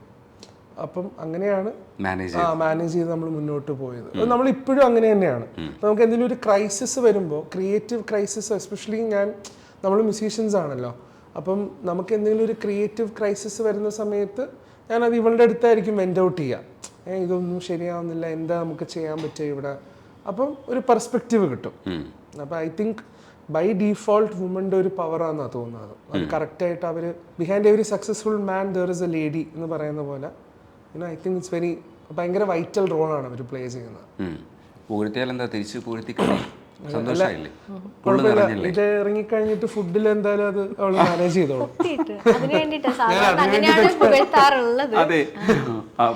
കേറുമ്പോ തന്നെ പറഞ്ഞായിരുന്നു ഇത് കഴിഞ്ഞിട്ട് നമുക്ക് നന്നായിട്ട് കഴിക്കാം. ബിരിയാണി കഴിക്കണം. ബിരിയാണിയാണോ കോമൺ ആയിട്ട്? എല്ലാം ഇഷ്ടമാണ്. ഷവർമ, എനിക്ക് അറബിക് ഫുഡ് ഭയങ്കര ഇഷ്ടമാണ്. അങ്ങനത്തേതാണ് കൂടുതൽ ഇഷ്ടം. അവിടെയായിരുന്നല്ലോ വളർന്നതൊക്കെ. അപ്പൊ ഇപ്പം ഈ അടുത്ത് ദുബായിൽ പോയായിരുന്നു. അപ്പം ഞാൻ ഉച്ചയ്ക്കും രാത്രിയും അറബിക് ഫുഡ് ഞാൻ തന്നെ ഒറ്റയ്ക്ക് പോയി കഴിക്കും. ആരെയും ബുദ്ധിമുട്ടിക്കില്ല. ഞാൻ തന്നെ ഒറ്റയ്ക്ക്. അളിയനൊക്കെ അവിടെയുണ്ട്, ഐഷാന്റെ ബ്രദറൊക്കെ. അപ്പോൾ ആരെയും ഡിസ്റ്റർബ് ചെയ്യില്ല. ഞാൻ തന്നെ ടാക്സി വിളിച്ച് പോയി ഭക്ഷണം കഴിച്ച് തിരിച്ച് റൂമിലേക്ക് വരും. അത് എനിക്ക് ഭയങ്കര ഒരു സന്തോഷമാണ്. അത് ആക്ച്വലി ഇത്രയും സൗദിയിലായിരുന്നു ജനിച്ചത്. ചേർത്തല, സൗദിയിലാണ് വളർന്നതൊക്കെ. ഈ ഫുഡിങ് സ്റ്റൈലുമായിട്ട് നമ്മൾ യോജിച്ചു പോകണമല്ലോ, കുഴപ്പമില്ല അല്ലേ? ഞാൻ തീരെ ഇവളൊട്ടും കഴിക്കൂല. അപ്പം കഴിക്കുമ്പോ എനിക്ക് ചില സമയത്തൊക്കെ ഒരു ഇറിറ്റേഷൻ വരും. ഞാൻ ഈ സ്നാക്ക് ചെയ്യുന്ന ആളാണ്. അയ്യോ എപ്പോഴും ഇങ്ങനെ ഇടയ്ക്കിടയ്ക്കൊക്കെ ഇരിക്കുമ്പോൾ എന്തെങ്കിലും ഇരിക്കണം. സ്നാക്ക് ചെയ്യുന്ന ഞാൻ പറയാം ആട് ചവയ്ക്കുന്ന പോലെ ചവച്ചുകൊണ്ടിരിക്കുകയെന്ന് പറയും. ഇന്നലെ രാത്രി എല്ലാം ഭക്ഷണം എല്ലാം കഴിഞ്ഞ് വയറൊക്കെ എന്തെങ്കിലും പോയ ഛർദ്ദിക്കുന്ന ഭാഗത്തിലാട്ടോ, എന്നിട്ടുണ്ട് പോയിട്ട് എന്തോ ലേസ് പോലത്തെ ഒരു സാധനം എടുത്ത് കൊണ്ടുവന്നിട്ട് ഐഷുബ ഇത് കഴിക്കുക. ആ പിന്നെ എനിക്കത് വേണ്ട, പിന്നെ ഇക്ക ഫുള്ള് ഇരുന്ന് കഴിക്കുമല്ലോ, ഇക്ക ഫുള്ള് കഴിച്ച് ആകെ ഇതാന്നിട്ട് ഞാൻ കഴിക്കും. അതിന്റെ ബാക്കി ഇരിപ്പുണ്ട്, ഞാനത് ആലോചിച്ചു. ഞാൻ പറഞ്ഞു എന്നിട്ട് ലാസ്റ്റ് ബാക്കി നമുക്ക് നാളെ കഴിക്കാം എന്നിട്ട് വേഗം മൂടി വെച്ചു. ഹൈനാന, ഖുഷി, ഇപ്പോൾ മാമൻ, ഇതിലൊക്കെ വരിക എന്ന് പറയുമ്പോൾ അത് ഹിറ്റാവുക എന്നൊക്കെ പറയുന്നത് അവിടെയും കുറച്ച് ഹിഷാമിനെ അറിയുന്നത്, ഹിഷാമിൻ്റെ ഇൻ്റർവ്യൂസ് ആ നാട്ടിലേക്ക് കാണുന്ന സമയത്ത് നമുക്ക് ഒരു സന്തോഷം. ഈ അടുത്ത് തമിഴ് ഇൻ്റർവ്യൂ ഞാൻ കണ്ട സമയത്ത് എനിക്ക് തോന്നുന്നു നമ്മുടെ ഒരാൾ അവിടെ ഇരുന്ന് ഇൻ്റർവ്യൂ ചെയ്യുന്നില്ലേ, അതൊരു ഭയങ്കര സന്തോഷമുള്ളൊരു കാര്യമാണ്. അവിടുത്തെ അക്സെപ്റ്റൻസ് കുറച്ചുകൂടെ നമുക്ക് ആസ്വദിക്കാൻ പറ്റില്ലേ? ഡെഫിനറ്റ്ലി അത് ബൈ ഡീഫോൾട്ടാണ്. കാരണം നമ്മൾ ഇവിടെ നിന്ന് ഇപ്പം എന്നെപ്പോലെ ഇപ്പോൾ സ്വാസിക, ഐശ്വര്യ ലക്ഷ്മി, ഇവരൊക്കെ മാമനിലൊരു ഭാഗമാണ്. അപ്പോൾ ഇവരൊക്കെ നമ്മൾ മലയാളികളെ റെപ്രസെൻറ്റേറ്റീവ്സ് ആയിട്ടാണ് നമ്മൾ പോവുക. നമ്മൾ അവിടെ പോകുമ്പോൾ അവർ നമുക്ക് കാണിക്കുന്ന റെസ്പെക്റ്റ്, അവർ നമുക്ക് തരുന്ന ഓപ്പർച്യൂണിറ്റി ഭയങ്കര വലുതാണ്. ആ ഓഡിയൻസിലേക്ക് നമ്മുടെ മ്യൂസിക്കിനെ എനിക്ക് കൊണ്ടുപോകാൻ പറ്റുക എന്നുള്ളത് വളരെ സന്തോഷകരമായിട്ടുള്ള കാര്യമാണ്. അവിടെ ഇൻ്റർവ്യൂസ് കൊടുക്കുന്ന സമയത്ത് പോലും ഞാൻ എപ്പോഴും ആലോചിക്കുന്നത് ഇനിയുള്ള നമ്മുടെ വിസിനിറ്റി ഭയങ്കര വലുതാണ്. തെലുഗുവിൽ പോയി നമ്മൾ വർക്ക് ചെയ്യുന്നു, തമിഴിൽ പോയി വർക്ക് ചെയ്യുന്നു. നമുക്ക് പഴയ പോലെ ഒരു കമ്മ്യൂണിറ്റി ഓഫ് അല്ലെങ്കിൽ ഒരു സെക്ഷൻ ഓഫ് ആൾക്കാരെ മാത്രമല്ല നമ്മൾ റെപ്രസെൻ്റ് ചെയ്യുന്നത്, വലിയൊരു ഓഡിയൻസിനെ ആയിരിക്കും നമ്മളിനി റെപ്രസെൻ്റ് ചെയ്യുക. അപ്പോൾ അത് തരുന്ന റെസ്പോൺസിബിലിറ്റി ഭയങ്കര ഹ്യൂജാണ്. അതിൻ്റേതായിട്ടുള്ളൊരു തരം ഒരു സ്ട്രെസ്സ് നമുക്ക് ഉണ്ടാവും. ഇനി നമ്മൾ ചെയ്യുന്ന മ്യൂസിക് നമ്മൾ ശ്രദ്ധിക്കും, നമ്മൾ കോൺഷ്യസ് ആവും, ഇത്ര ആൾക്കാരിലേക്ക് നമ്മുടെ മ്യൂസിക് പോവുകയാണ്. ഇമേജ് എന്ന് ഞാൻ പറയില്ല, കാരണം ഇമേജൊക്കെ വളരെ സബ്ജക്റ്റീവ് ആയിട്ടുള്ള കാര്യമാണ്. പക്ഷേ നമ്മുടെ ഒരു ഫേസ്, നമ്മുടെ ഒരു മുഖം, ഒരു മ്യൂസിക്കൽ മുഖം എപ്പോഴും എന്താ പറയുക കോൺഷ്യസ് ആയിരിക്കും. അത് ഈ സന്തോഷത്തിൻ്റെ കൂടെ അത് ഉണ്ടാവും. അങ്ങനെ ഒരു സംഭവം വെയിറ്റും കൂടെ വരുന്നുണ്ട്. സ്ട്രെസ് കൂടി തീറ്റ ഇനിയും കൂടും, ശ്രദ്ധിച്ചോളാം. ഇപ്പൊ ജിമ്മിനൊക്കെ വിടുന്നുണ്ട്. അല്ല ആളെന്നെ പോവാന്നൊക്കെ പറഞ്ഞു തുടങ്ങിയതാ. ഇടയ്ക്ക് രാവിലെ ഓടുന്നുണ്ടായിരുന്നല്ലോ, ഇപ്പൊ ഓടുന്നുണ്ടോ? ഇപ്പൊ ആക്ച്വലി അതൊന്ന് ചാനലൈസ് ജിമ്മിന് വർക്ക്ഔട്ട് കിട്ടുന്നില്ല അങ്ങനെ ഓടാൻ. ഇപ്പൊ ജിമ്മിന് ചേർന്നതിന് ട്രെയിനറൊക്കെ വെച്ചിട്ട് ഓടിയ ചിലപ്പോ ആരാധികമാരൊക്കെ കൂടെ ഓടണമെങ്കിലാ ഐശു കൂടെ പോയിന്റ്. അയ്യോ വേണ്ട, അവിടെ ഫുൾ പോത്ത് താറാവ് ഇതൊക്കെയാണ് പറയുന്ന കഥകള്. ഞാൻ ഫോട്ടോ എടുത്തു കൊടുക്കും പോത്തിന്റെയും താറാവിന്റെയും ഒക്കെ. ഐശു കൂടെ പോവില്ലല്ലോ? ഇല്ല ഞാൻ വീട്ടിൽ അവിടെ ഫ്രണ്ടിൽ തന്നെ എണീക്കുള്ളൂ. അങ്ങനെയല്ല, ഞാൻ വീട്ടിന്റെ അവിടെ ഫ്രണ്ടിൽ തന്നെ. അതൊരു ഇറക്കവും കയറ്റുക, എനിക്ക് അതിൽ നടന്നാലേ ഒന്ന് ഒതുങ്ങുള്ളൂ. നടന്നാൽ ശരിയായി ഉച്ചക്ക് എണീക്കുള്ളൂ. വേറെ ഇന്റർവ്യൂ എനിക്ക് കിട്ടേണ്ട ഫുഡ് ഇല്ലാതെയോ?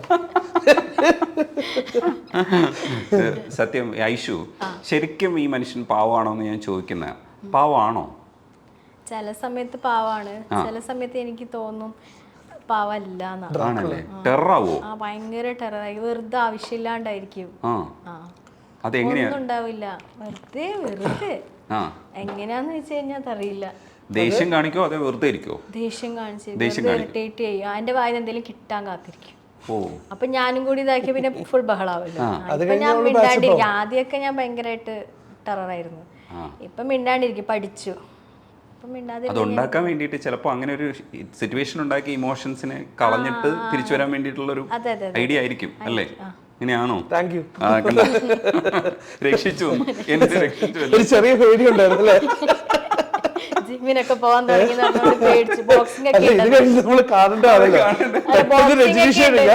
എന്നാ ഒരു യൂട്ടേൺ എടുത്തേ. ഐശു ശരിക്കും ഐശുവിന് പേടിയില്ലല്ലോ ഇപ്പോ? ആരെക്കാനെയോ? പേടിയൊക്കെ ഉണ്ട്. മാനേജറാണെന്ന് പറഞ്ഞാലും കുറച്ച് പേടിയൊക്കെ ഉണ്ട്.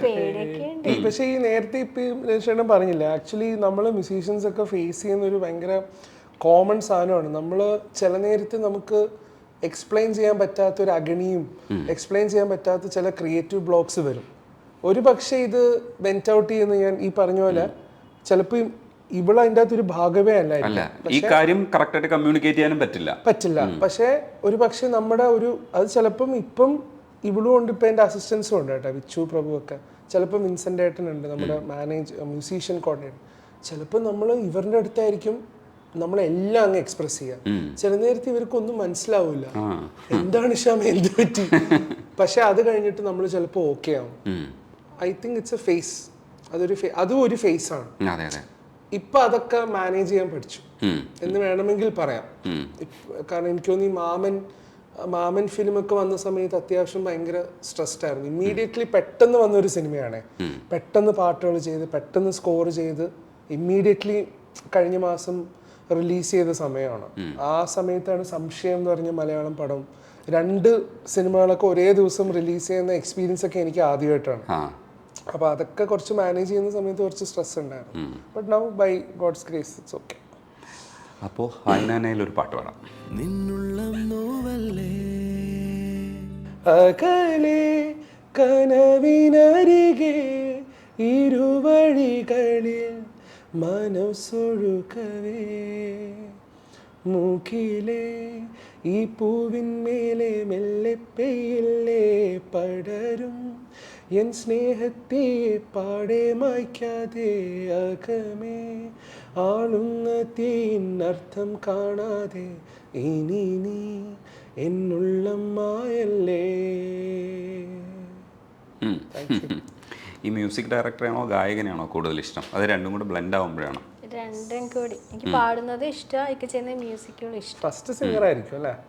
ആദ്യം ഇവൾക്ക് പാടുന്നത് കേൾക്കാനായിരിക്കും ഇഷ്ടം. മ്യൂസിക് ചെയ്യുന്നത് ഞാൻ ഇന്നലെ മിനിഞ്ഞാന്ന് ഞാൻ ചോദിച്ചു, നിനക്ക് ശരിക്കും ഞാൻ മ്യൂസിക് ചെയ്യുന്നത് ടൂൺസ് ഇഷ്ടമാണോ എന്നുള്ളത്. ഒന്ന് പറഞ്ഞു ഇഷ്ടമെന്ന് പറഞ്ഞു. ഇഷ്ടമാണ്. ഈ നമുക്കൊക്കെ കൂടുതൽ ഇഷ്ടം എന്ന് പറയുന്നത് കമ്പോസിങ് എന്ന് പറയുന്ന പരിപാടി കുറച്ചുകൂടി ഒരു പാടുള്ള പരിപാടി ആയതുകൊണ്ട് ഇത് ചെയ്യുന്ന കാണുമ്പോൾ തന്നെ നമുക്കൊരു കൗതുകമാണ്. ഇത് എവിടെ നിന്ന് വരുന്നു എന്നൊക്കെ നമ്മൾ നോക്കിക്കൊണ്ടിരിക്കില്ലേ? അങ്ങനെ ഒരു സാധനം ഉണ്ടോ ഐഷുവിന്? ഒരു കഴിവ് തന്നെയല്ലേ, ഉള്ളിന്ന് വരണമല്ലോ. സെയിം അല്ലാത്ത രീതിക്കൊക്കെ വരണമെങ്കിൽ അതൊരു അത്ഭുതം തന്നെയാണ്. സെയിം ആവുമ്പോഴത്തേക്ക് അത്യാവശ്യം കളിയാക്കുമെന്ന് പറയാൻ കേട്ടു. സെയിം ആവുമ്പോൾ ഞാൻ പറയും ഓൺ സ്പോട്ട്. ഞാൻ യൂഷ്വലി എന്ത് സാധനം കമ്പോസ് ചെയ്യുമ്പം ഡയറക്ടറിന് അയച്ചു കൊടുക്കുന്ന സമയത്ത് തന്നെ ഞാൻ ഇവൾക്കും വാട്സാപ്പ് ചെയ്യും. അപ്പം യൂഷ്വലി ട്യൂണൊക്കെ ചെയ്യുന്ന സമയത്ത് മിക്കപ്പോഴും ഇവള് രാത്രിയൊക്കെ ആകുമ്പോൾ ഇവരൊക്കെ ഉറങ്ങും. പിന്നെ നമ്മൾ നൈറ്റിലിരുന്ന് കമ്പോസ് ചെയ്യണം. അപ്പം ഇവളുടെ വാട്സാപ്പിൽ ഈ ട്രാക്ക് ഓൾറെഡി കിടക്കും. അപ്പോൾ ഇവള് രാവിലെ എഴുന്നേക്കും ഫസ്റ്റ് ഇത് കേൾക്കും. ഞാൻ അപ്പോഴേക്കും ചില നേരത്തെ ഡയറക്ടറിന് ഓൾറെഡി ഡെമോ അയച്ചിട്ടുണ്ടാവും. പലപ്പോഴും ഇവള് ഈ ട്രാക്ക് മറ്റേ ട്രാക്ക് പോലെയല്ലേ ഇത് മാറ്റി എന്ന് പറയുന്ന സന്ദർഭങ്ങൾ ഉണ്ടായിട്ടുണ്ട്. ഫൈനൽ വരുത്തുമ്പോൾ അതൊന്ന് മാറ്റിയില്ലെങ്കിൽ മാനേജർ ഇടപെടും. അങ്ങനെ സന്ദർഭം അവർക്ക് അറിഞ്ഞിട്ടുണ്ടാവില്ല. അങ്ങനെ രക്ഷപ്പെടുന്നതുണ്ട് കേട്ടോ. അതെ അതെ, അങ്ങനെ ഏതൊരു ഉണ്ട്. ഇപ്പൊ ലാസ്റ്റ് വരണം അങ്ങനെ വന്ന മാമല്ലേ, ഏത് സോങ് ആയിരുന്നു അതെനിക്ക് ഓർമ്മയില്ല. ഇക്കാടെ സോങ് തന്നെയായിട്ടാ തോന്നിയത്. ചിലത് വേറെ ഏതെങ്കിലും ഒക്കെ സോങ് അതൊക്കെ ചേഞ്ച് ചെയ്യാറുണ്ട്. ഇക്ക പറയും സ്വന്തമാണല്ലോ അതുകൊണ്ട് സാരില്ല എന്ന് പറയും. അല്ല, അത് കുഴപ്പമില്ല, സ്വന്തം റെഫറൻസ് ആവാം. അത് ഞാൻ അവിടെ സ്റ്റക്കായി. ഏതോ ഒരു സോങ് ഈ അടുത്ത് എന്നിട്ട് നമ്മളൊന്ന് ട്വീക്ക് ചെയ്ത് ഏതോ ഒരു ട്രാക്ക് ഹായ്നാനയിലെ തുടക്കത്തിന്റെ ഒരു 2 നോട്ട് സിമിലർ ആയിരുന്നു. പക്ഷെ അത് വേറെ ആർക്കും അറിയില്ല, നമ്മൾ മാത്രം ഡിസ്കസ് ചെയ്തായിരുന്നു. നമ്മൾ അത്രയും കേൾക്കല്ലേ, കേട്ടോണ്ടിരിക്കുന്നോണ്ട് പെട്ടെന്ന് അത് കിട്ടും. ഈ രാജാ സാറും വിദ്യാസാഗർ സാറും റഹ്മാൻ സാറും ഒക്കെ ഇല്ലെങ്കിൽ അവരെയൊക്കെ ഭയങ്കര മനസ്സിൽ ഇങ്ങനെ എപ്പോഴും കൊണ്ടു നടക്കുന്ന ഒരാളാണ്. കൊച്ചിലെ തന്നെ ഫോളോ ചെയ്യുന്ന ഒരാളാണ്. ഈ ലെജൻസ് ഒക്കെ ചെയ്ത ചില വർക്കുകൾ കാണുമ്പോൾ നമുക്ക് അത്ഭുതം തോന്നും. കാരണം ഇത് നമുക്ക് അവിടെ എത്തണം, നമ്മൾ ആഗ്രഹിക്കുന്നുണ്ട് അതേപോലെ വലിയ വർക്ക്, ഇല്ലെങ്കിൽ ആൾക്കാർ എക്സിസ്റ്റ് ചെയ്യുന്ന വർക്കുകൾ ചെയ്യണം എന്നുള്ളത്. അപ്പം ടെൻഷൻ ആവുമോ? ഇപ്പം ആക്ച്വലി ഞാൻ ആ ടെൻഷൻ ഫേസ് മറികടന്നു. എനിക്ക് തോന്നുന്നു ഇനി അങ്ങനെയുള്ള ഓപ്പർച്യൂണിറ്റീസ് വരണം, അല്ലെങ്കിൽ അത് ക്രിയേറ്റ് ചെയ്യണം. നമ്മൾ ഈ റീസെൻ്റ്ലി ഇതൊക്കെ ഞാൻ ആലോചിക്കാറുണ്ട്. കാരണം നമ്മൾ കാത്തിരുമ്പോഴേക്കും നമ്മുടെ ഒരു സമയം കഴിയും. നമ്മൾ ഏജ്ഡ് ആവും. നമുക്ക് ചിലപ്പോൾ ഇന്നിപ്പോൾ ഓടി നടന്ന് വർക്ക് ചെയ്യുന്ന ആ സമയത്ത് പറ്റൂല. ഞാനെപ്പോഴും ഓർക്കുന്നത് ആക്ട് നൗ. ഇപ്പം ഞാൻ എപ്പോഴും സംസാരിക്കുന്നു, ഇപ്പോൾ വിദ്യാസാഗർ സാറാണെങ്കിലും ഔസേപ്പ് ബച്ചൻ സാർ, റഹ്മാൻ സാർ, അവരുടെ ആ സമയത്ത് അവർക്ക് അങ്ങനെ ചെയ്യാൻ പറ്റിയത് ഒരു പക്ഷേ സിനിമയിലാണ്. അപ്പോൾ അവർക്ക് ഒരു വന്ദേമാതരം പോലുള്ള ആൽബം ഒരാൾ വിചാരിച്ചാൽ അത് സാധ്യമാവും. പക്ഷെ സിനിമയിൽ അത് ചെയ്യണമ്പം അതുപോലെ കഥ വരണം, അതുപോലുള്ള ഡയറക്ടർ വരണം, അതുപോലുള്ള പ്രൊഡക്ഷൻ വരണം, അതുപോലെ അഭിനേതാക്കളും വരണം. ഇല്ലെങ്കിൽ ഒരിക്കലും ഹിസൈനസ് അബ്ദുള്ള ഉണ്ടാവില്ല, ദേവദൂതൻ ഉണ്ടാവില്ല, റോജ ഉണ്ടാവില്ല, രംഗീല ഒന്നും ഉണ്ടാവില്ല. അപ്പം ഞാനിപ്പോൾ ആക്ച്വലി ആലോചിക്കുന്നത് എങ്ങനെ ഒരു ഓപ്പർച്യൂണിറ്റി ക്രിയേറ്റ് ചെയ്യാൻ പറ്റും, ഇങ്ങനെയുള്ള സിനിമകൾ എങ്ങനെ നമുക്ക് സാധ്യമാക്കാൻ പറ്റും എന്നുള്ള ആലോചനയിലെത്തി. എന്നാൽ മാത്രമേ നമുക്ക് അങ്ങനെയുള്ള മ്യൂസിക് ചെയ്യാൻ പറ്റുള്ളൂ. ഇല്ലെങ്കിൽ നമ്മൾ എപ്പോഴും കാത്തിരിക്കേണ്ടി വരും. മാനേജർക്ക് എന്തോ പറയാനുണ്ട്, അതിനകത്ത് എന്ത് കോൺട്രിബ്യൂഷൻ ആണ് പറയാ? ഇല്ല, അതിനുള്ള സപ്പോർട്ടാണുള്ളത്. സപ്പോർട്ടാണുള്ളത്. അതേപോലെ എപ്പോഴും ഇരുന്ന് ആലോചിച്ചുകൊണ്ടേ ഇരിക്കുക എന്ത് ചെയ്യും എന്നുള്ളത്. എന്തെങ്കിലും ഇത് സജഷൻസോ ഹിന്റോ ഒക്കെ കൊടുത്തോ, ഇങ്ങനെ നമുക്ക് പിടിച്ചാലോ, അങ്ങനെയൊക്കെ കുറേയൊക്കെ പറയും, അങ്ങനെയൊക്കെ സംസാരിക്കും. പക്ഷെ അപ്പൊ അവിടെ ഈ പെയിനൊക്കെ എടുക്കേണ്ടി വരുന്ന ഹിഷാമാണോ അതേ മാനേജറാണോ? പെയിന് ഹാഫ് തന്നെയാണ്. എനിക്ക് പെയിൻ വന്നു കഴിഞ്ഞാൽ അവളും അത് പെയിൻ സഫർ ചെയ്യണമല്ലോ. ഞാൻ ഹാപ്പി ആകുമ്പോൾ അവൾ ഹാപ്പി. അത് ഇപ്പോഴും അങ്ങനെ ശരിക്കും പറഞ്ഞാൽ രണ്ടുപേരും കൂടെയാണ് ശരിക്കും ഇൻഡസ്ട്രിയെ മനസ്സിലാക്കിക്കൊണ്ടിരിക്കുന്നത്. ഹിഷാം വർക്ക് ചെയ്യുമ്പോഴും പക്ഷെ ബുദ്ധിപരമായിട്ട് ഇതിനെ സോർട്ട് ഔട്ട് ചെയ്യേണ്ട ആവശ്യങ്ങളുണ്ട്. ഇൻഡസ്ട്രിയിൽ എവിടെ ഇടപെടണം. സിനിമകൾ ഇക്കാക്ക് കാണാൻ സമയം കിട്ടാറില്ല. എല്ലാം ഞാനാ പോയാ കാണും, ഒറ്റയ്ക്ക് തന്നെ പോയി കാണും. എല്ലാ സിനിമകൾ കണ്ട് അതിന്റെ മ്യൂസിക്കും എല്ലാം ശ്രദ്ധിച്ച് ഞാൻ അവിടെ കണ്ടോണ്ടിരിക്കുമ്പോ തന്നെ ഇവിടെ ടൈപ്പ് ചെയ്ത് എനിക്ക് മെസ്സേജ് ഇടുന്നുണ്ടാവും, ഇത് മിസ്സാക്കണ്ടേ, ഇങ്ങനെ പോകുന്നുണ്ട് ഇക്ക, ഇങ്ങനെയാ സംഭവം നടക്കുന്നത്, അത് വലിയ സുഖമില്ല ഇക്ക, അങ്ങനെയൊക്കെ ഉള്ളതെല്ലാം പറയും. നല്ലതും ചീത്തയും എല്ലാം പറഞ്ഞ് അപ്പൊ തന്നെ കാര്യങ്ങൾ അറിയിക്കും.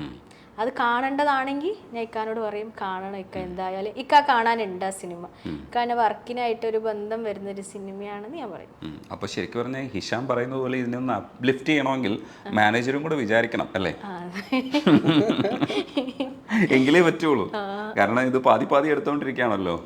ഇല്ലേ? അതെ, ഇനിയിപ്പോൾ അവളും എഫേർട്ട്. അതുകൊണ്ടാണ് ഞാൻ ഇപ്പോൾ റീസെൻ്റ് ആയിട്ടാണ് യൂഷ്വലി ആളെ ഞാൻ ഇൻഫോം ചെയ്യുന്ന ആ ഇൻഫർമേഷൻ ആയിരിക്കും ഐഷുവിനും അറിയാവുന്നത്.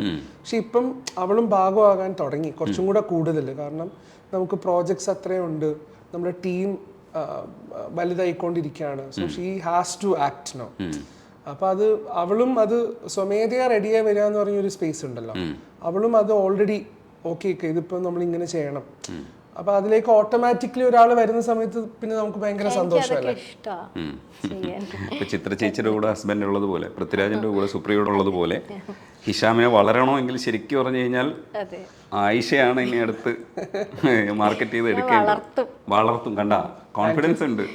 ഞാൻ പ്രാർത്ഥിക്കുന്നത് അതൊരു വലിയൊരു നിലയിലെത്തണം. ചെറുതൊന്നല്ല, നന്നായിട്ട് വലിയ രീതിക്ക് പ്രാർത്ഥിക്കുക. ഞാൻ എപ്പോഴും പ്രാർത്ഥിക്കും അത്. അങ്ങനെ ഒരാൾ നമ്മുടെ കൂടെ നിന്ന് നമുക്ക് വേണ്ടിയിട്ട് അങ്ങനെ പയറ്റുമ്പോൾ നമ്മുടെ ഭാഗത്ത് നിന്ന് എല്ലാം ഓക്കെ ആവണം. അതാണ് ഞാൻ എപ്പോഴും പ്രാർത്ഥിക്കുന്നത്. നമ്മുടെ സൈഡിൽ നിന്ന് ഒരു വീഴ്ച ഒരു രീതിയിലും വരാൻ പാടില്ല. കാരണം ഇപ്പുറത്തെ ഒരു സൈഡിൽ ഒരാൾ നമുക്ക് അവളുടെ ലൈഫ് മൊത്തം എനിക്ക് വേണ്ടിയിട്ട് മാറ്റി വെച്ച് എന്നെ ഫോക്കസ് ചെയ്യുമ്പം I have to make sure that I'm sincere towards it. അത് മാത്രമാണ് ഞാൻ എപ്പോഴും ആലോചിച്ചുകൊണ്ടിരിക്കുന്നത്. പക്ഷേ ഈ മിസ്സിങ് വരുമ്പോൾ വർക്കിന്റെ ഇടയിൽ ഇങ്ങനെ കണ്ടിന്യൂസ് വർക്ക് വരുമ്പോൾ മിസ്സിങ് എങ്ങനെ മാനേജ് ചെയ്യും? അതൊക്കെ ആ കാര്യത്തിൽ അങ്ങനെ മിസ്സിംഗ് ഒക്കെ ആവും. എനിക്ക് അങ്ങനെയൊന്നുമില്ല കേട്ടോ. നേരത്തെ ഒരു കാര്യം ചോദിച്ചില്ല, എക്സ്പ്രസ് എങ്ങനെ, ഞാൻ അങ്ങനെ എക്സ്പ്രസ് ഒന്നും ചെയ്യില്ല. അങ്ങനെ മിസ്സിംഗ് ഒന്നുമില്ല. ഇപ്പൊ ഇക്ക ട്രാവൽ ചെയ്യുകയാണെങ്കിൽ ഞാൻ ഒറ്റയ്ക്കാണെങ്കിൽ ഞാൻ അത് എൻജോയ് ചെയ്യും. എനിക്ക് ഇഷ്ടം അതൊക്കെ. ഞാൻ സിനിമയ്ക്ക് പോകും, ഞാൻ പുറത്ത് പോകും, ഞാൻ ട്രാവൽ ചെയ്യും, എനിക്കതൊക്കെ ഇഷ്ടമാണ്. ആ കാര്യത്തിൽ നമുക്ക് അങ്ങനെ ബുദ്ധിമുട്ടിപ്പിക്കൊന്നുമില്ല. ഇപ്പൊ കോളൊക്കെ ചെയ്ത് എന്ത് ചെയ്യാ അങ്ങനെയൊന്നും ചോദിക്കൂല. ഇപ്പൊ ഫ്രീ ആകുമ്പോ ഇക്ക വിളിക്കും, കാര്യങ്ങളൊക്കെ പറയും, അപ്പൊ തിരിച്ചു പറയും, അത്രേ ഉള്ളൂ. എനിക്ക് ആ ഫേസിലേക്ക് എത്താൻ കുറച്ച് വർഷം എടുക്കും. അപ്പം അത് ഒറ്റയടിക്ക് ഉണ്ടാവുന്ന ഒരു പ്രോസസ് അല്ല. അത് പതുക്കെ നമുക്കൊരു അണ്ടർസ്റ്റാൻഡിങ് ഉണ്ടാവും. നമുക്ക് നമ്മുടെ സ്പേസും നമ്മുടെ ഒരു ഇൻഡിപെൻഡൻറ്റ് സ്പേസും നമുക്കുണ്ട്. നമ്മുടെ രണ്ടുപേരും എപ്പോഴും പറയാം, നമ്മളിപ്പോൾ ചിലർ ഓർക്കും നിങ്ങൾ എപ്പോഴും ഒന്നിച്ചാണോ, ഫുൾ ടൈം നിങ്ങൾ ഒന്നിച്ചാണോ. അങ്ങനെയല്ല. നമ്മുടെ റെസ്പെക്റ്റീവ് സ്പേസസിൽ ഇപ്പോൾ ഞാൻ അവൾക്കും ഒരു സ്പേസ് കൊടുക്കും. ചില നേരത്ത് അവൾ പറയും എന്നെ കുറച്ച് നേരം ഒന്ന് I will speak to you later, and I respect that. എനിക്കൊന്ന് പുറത്ത് പോകണം, and I think she has to. കാരണം ഞാൻ എപ്പോഴും ഓർക്കുന്നത് ഒരാളിൽ പൂർണ്ണമായും ഇമോഷണലി ഡിപ്പെൻഡൻ്റ് ആയിക്കഴിഞ്ഞാൽ അതൊരു ഡേഞ്ചറസ് തിങ് ആണ്. അതൊരു വല്ലാത്തൊരു ദാരിദ്ര്യമായിരിക്കും. കാരണം ആ ആളുടെ അഭാവത്തിലും നമ്മൾ ഹാപ്പി ആയിരിക്കണം. അത് നമ്മളെപ്പോഴും അങ്ങോട്ടും ഇങ്ങോട്ടും എനിക്കൊന്ന് ഞാനാണ് കൂടുതൽ ഇമോഷണൽ ഡിപ്പെൻഡന്റ്. ഇവള് പിന്നെയും ആ കാര്യത്തിൽ കുറച്ച് സ്ട്രോങ് ആണ്. അപ്പം അതിന്റെ പല പ്രാക്ടീസസ് നമ്മൾ ചെയ്യാറുണ്ട്. ഇവളും പറഞ്ഞു തരും ഇക്ക കുറച്ചു നേരം ഒന്ന് ഒറ്റയ്ക്കൊന്ന് എന്നെ തള്ളിവിടും. അങ്ങനെ വിടാറുണ്ട് കേട്ടോ. ഇക്ക ഒറ്റയ്ക്കൊന്നും എവിടെയും പോകൂല. ഞാൻ പറയും ഒറ്റയ്ക്ക് ഒറ്റയ്ക്ക് ഫ്രണ്ട്സിനെ മീറ്റിക്കൊക്കെ അതൊക്കെ ഭയങ്കര മടിയുള്ള കാര്യമാണ്. ഞാൻ പറഞ്ഞു വിടും. ഞാനില്ലെങ്കിൽ എവിടെയും പോകില്ല എന്നുള്ളൊരു ക്യാരക്ടർ. അപ്പൊ ഞാൻ പറഞ്ഞു വിടും. അപ്പൊ അങ്ങനെ പോകും. അത് എന്തുകൊണ്ടാന്ന് വെച്ചാല് ഇവളുടെ കൂടെ പുറത്തു പോകുന്ന സമയത്ത് ഞാൻ സംസാരിക്കേണ്ട ആവശ്യമില്ലല്ലോ. എനിക്ക് കുറച്ച് റെസ്റ്റ് എടുക്കാൻ പറ്റും. പക്ഷെ നമ്മൾ വേറെ എവിടെ പോയാലും, അത് ഫാമിലി ആവട്ടെ, എവിടെ പോയി കഴിഞ്ഞാലും നമ്മൾ സംസാരിക്കണം. അപ്പം ഞാൻ ഭയങ്കര ഡ്രെയിൻഡ് ഔട്ട് ആയിരിക്കും ഓൾറെഡി വർക്ക് കഴിഞ്ഞിട്ടേ. ചിലപ്പം ഇപ്പോൾ ഒരു സിനിമ ഗേൾ ഫ്രണ്ട് എന്ന് പറഞ്ഞൊരു സിനിമ നടക്കുന്നുണ്ട് രശ്മികാൻ്റെ. അപ്പോൾ അതിലൊരു പാട്ട് 5 ഭാഷ ഞാൻ പാടണം. അതൊരാഴ്ച 1 വീക്ക് പ്രോസസ്സാണ്. ദിവസവും നമ്മൾ ചില ലൈൻസ് പാടണം. ഇതൊക്കെ കഴിഞ്ഞിട്ട് പിന്നെ നമുക്കൊരാളെ കണ്ട് അവരോടിരുന്ന് സംസാരിക്കാനുള്ള എനർജി ഒന്നും എനിക്ക് ഉണ്ടാവില്ല. കുറച്ച് നേരം ഭക്ഷണം കഴിച്ച് കുറച്ചൊന്ന് ന്യൂസ് നോക്കി, ഇപ്പം രജനീഷ് ചേട്ടൻ്റെ ഇൻ്റർവ്യൂസൊക്കെ കുറച്ച് നേരം ഒന്നിരുന്ന് കണ്ട് ഒന്ന് റിലാക്സ് ആവാൻ വേണ്ടിയിട്ട് സന്തോഷം. ഇത് നിങ്ങൾ തമ്മിൽ അങ്ങോട്ടും ഇങ്ങോട്ടും ചെയ്യണ കണ്ടു. എനിക്ക് ഇപ്പോഴാണ് കിട്ടിയത് ഒരു ഹൈ കിട്ടിയത്. അപ്പൊ അങ്ങനെയൊക്കെ റിലാക്സ് ചെയ്യും. പക്ഷേ അല്ലാതെ ഞാൻ പറയൂട്ടോ, ഒറ്റയ്ക്കൊക്കെ യാത്ര ചെയ്യണം, അതൊരു എക്സ്പീരിയൻസ് ചെയ്യേണ്ട കാര്യമാണ്. ഒറ്റയ്ക്ക് ട്രാവൽ ചെയ്യുന്ന സമയത്ത് നമ്മളെല്ലാം ശ്രദ്ധിക്കും. ഇപ്പൊ എന്റെ കൂടെ പോകുമ്പോ എന്നെ ശ്രദ്ധിക്കാനേ നേരം ഉണ്ടാവുള്ളൂ. ഒറ്റയ്ക്ക് പോകുമ്പോ എല്ലാം കൂടി ഞാനാണെങ്കിലും അതൊക്കെ എന്നെ ശ്രദ്ധിക്കട്ടെ എന്ന രീതിക്കാ പോവുക. ഞാനൊന്നും നോക്കൂല. ഒറ്റയ്ക്കാകുമ്പോൾ ആളുടെ കാര്യങ്ങളൊക്കെ ചെയ്യുമല്ലോ എന്ന് ഓർത്ത് ഞാൻ പറഞ്ഞു വിടും. ശരിക്കും ഇതെനിക്ക് പുതിയ കാര്യമാണ് കേട്ടോ. കാരണം എന്താ വെച്ചാൽ നിങ്ങൾ ശരിക്കും ഗിവ് ആൻഡ് ടേക്ക് ആണ് കേട്ടോ. കാരണം ഇതിൽ ഏതാണ് ബുദ്ധിജീവി എന്ന് ഞാൻ കണ്ടുപിടിക്കാൻ ശ്രമിച്ചുകൊണ്ടിരിക്കുകയാണ്. അതാണ് നമ്മുടെ ബുദ്ധി. അതെ, രണ്ടും ബുദ്ധിജീവികളാണ്, ഓരോ ഏരിയയിലാണെന്നേ ഉള്ളൂ അല്ലേ.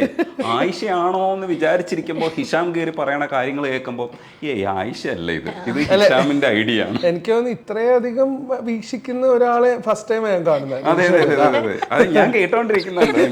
കാരണം എന്ന് വെച്ചാൽ നിങ്ങൾ രണ്ടുപേരും പറയുന്നതിൽ കാര്യമുണ്ട്, അർത്ഥമുണ്ട്, ബുദ്ധിയുണ്ട്.